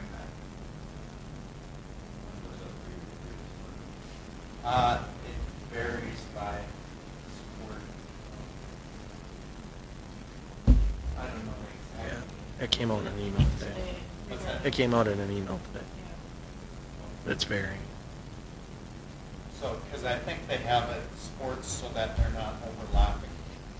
So like baseball might be the first 3 weeks and then football the next 3 weeks. I believe so students. I didn't see that part. No, it only addressed football and volleyball. Football and volleyball were the only two addressed in Yeah. the email today. It didn't address the other ones. Okay. Were they, the volleyball and football were 3 different weeks, correct? 3 weeks of running. 3 different. 3 different weeks, yes. Yes. So football's here, volleyball's here. Oh, that I don't know, sorry. I meant Oh, 3 no. weeks. I think they're the same, aren't they? They're the same. Yeah, they're the same.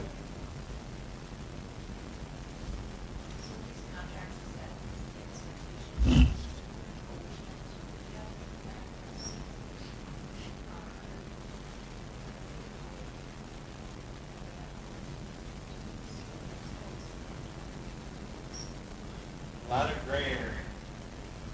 You know, there is some logic in,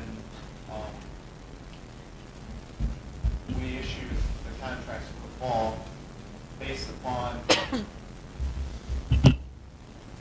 gonna work on that this spring. Now, if they don't have that, so we get to March and they decide, well, that football field out there is concrete, we can't have football on.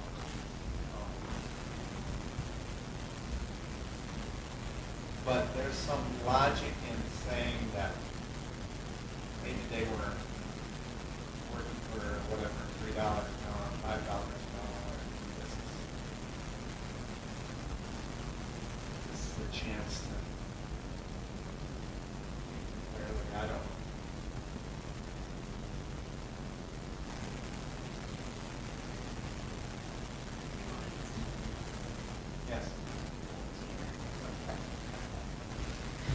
Well, and that's just keeping in mind that the cross-country and girls tennis, I think we can make a decision just to issue those two contracts, if nothing else.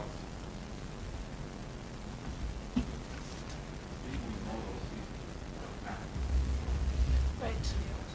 But we know the 3 weeks are happening, volleyball, football, right? Yes, it is happening. As of today. Okay. Yeah, that's true.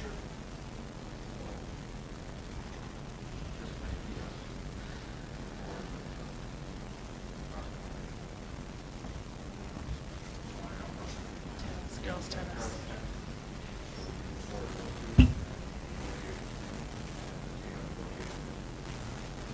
That's who could be, but the NYME.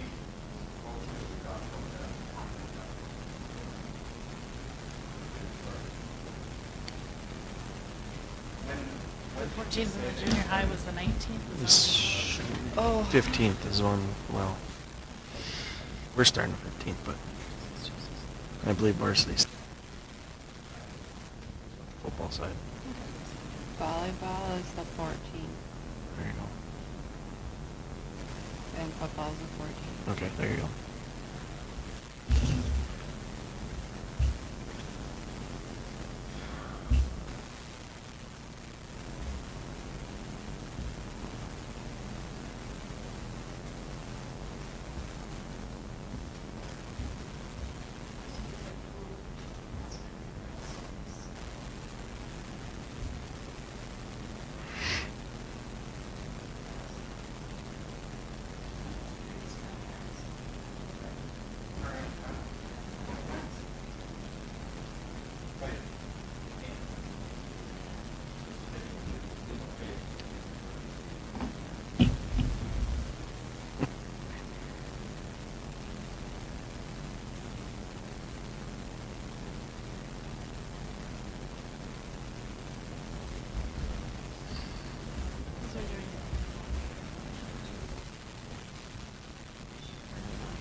I'll make a motion to move that to an action item.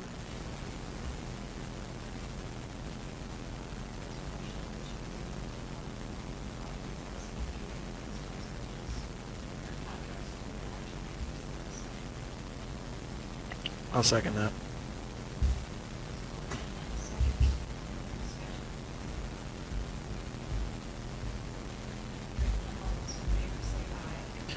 Aye.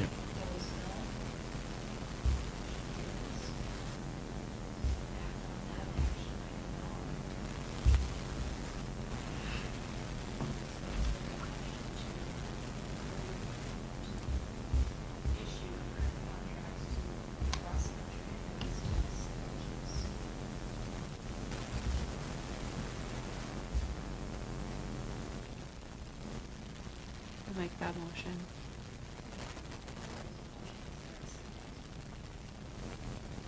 I'll second it.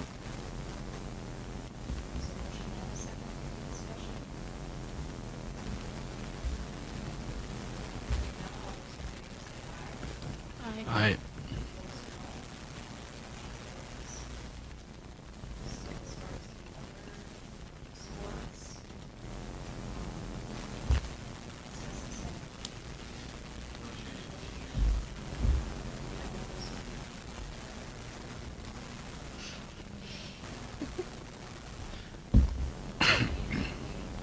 I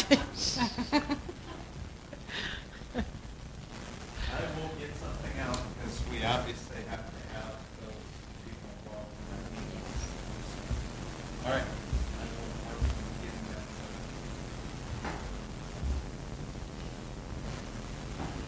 Okay, update on the state issued PPE. We will receive our state issued PPE Thursday at 2:30. We'll pick it up at the County Fair Store in Marshall. Us and NBCC have 8 cases of masks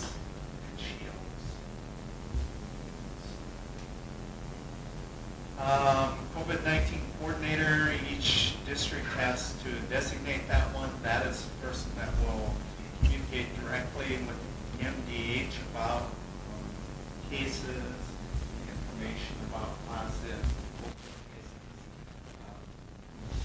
Other schools pick their school nurse, and so I did the same.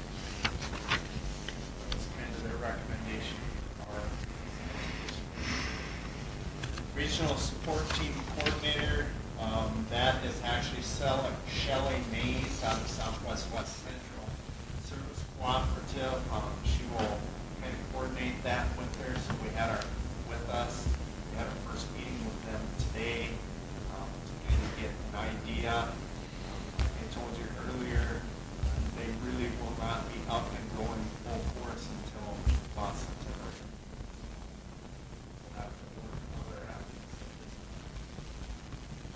Calendar update. So we had talked about trading a later date. So we had a workshop day for Dance Line Friday. That is now a non-teaching day due to trading that for some before school preparation time for our teachers. So that is the day we chose to move around. What date is that?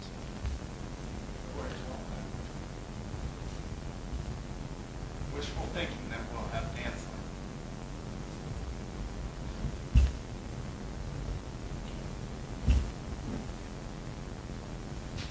That's all I have.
Is it back to school night, the insert, or the back to school nights, is that the first and second?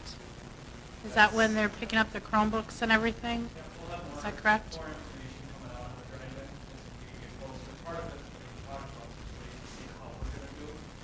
Kind of my plan was to start to get moved with parents so they understand, because like you guys said, there's a lot of misinformation out there about what is hybrid, what isn't, that type of stuff, so I'm kind of building my agenda to do as well, and then we'll do more information interacting.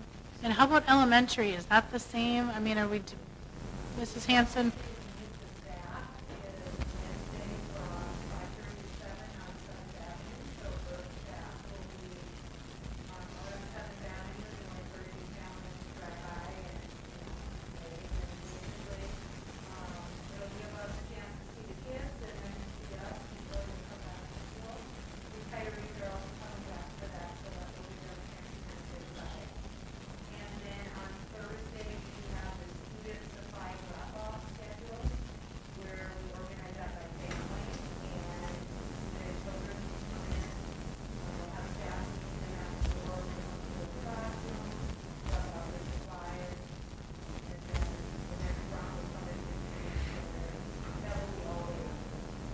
Is there a sign up for that already?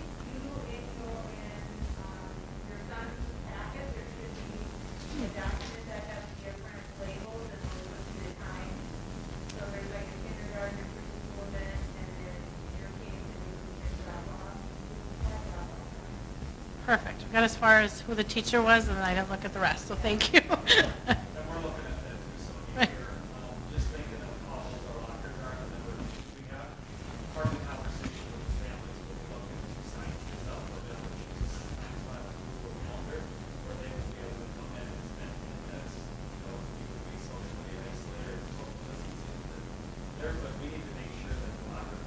Yes. Items into the locker, decorate the locker is still a big deal. Right. We want to be able to provide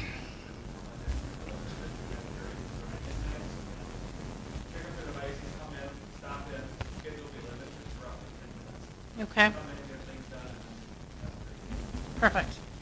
Thank you.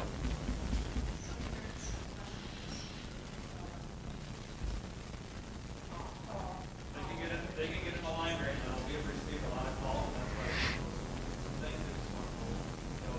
Higher than other school districts say, really within the first 10 days, 10 days before school, is where they really start to gear up. So that's why I think the communication is important.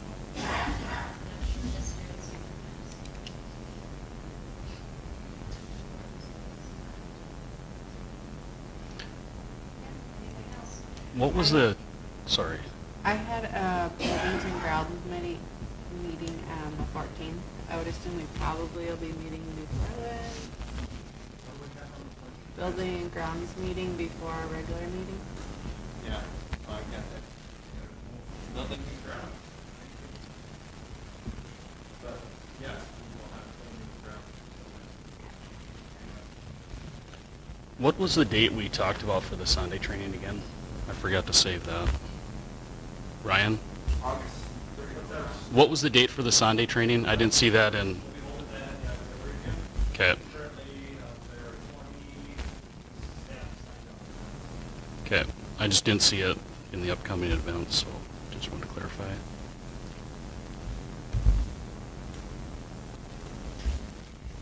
Okay. Well, tomorrow morning you'll see the CRF money start to roll out by letting staff members know about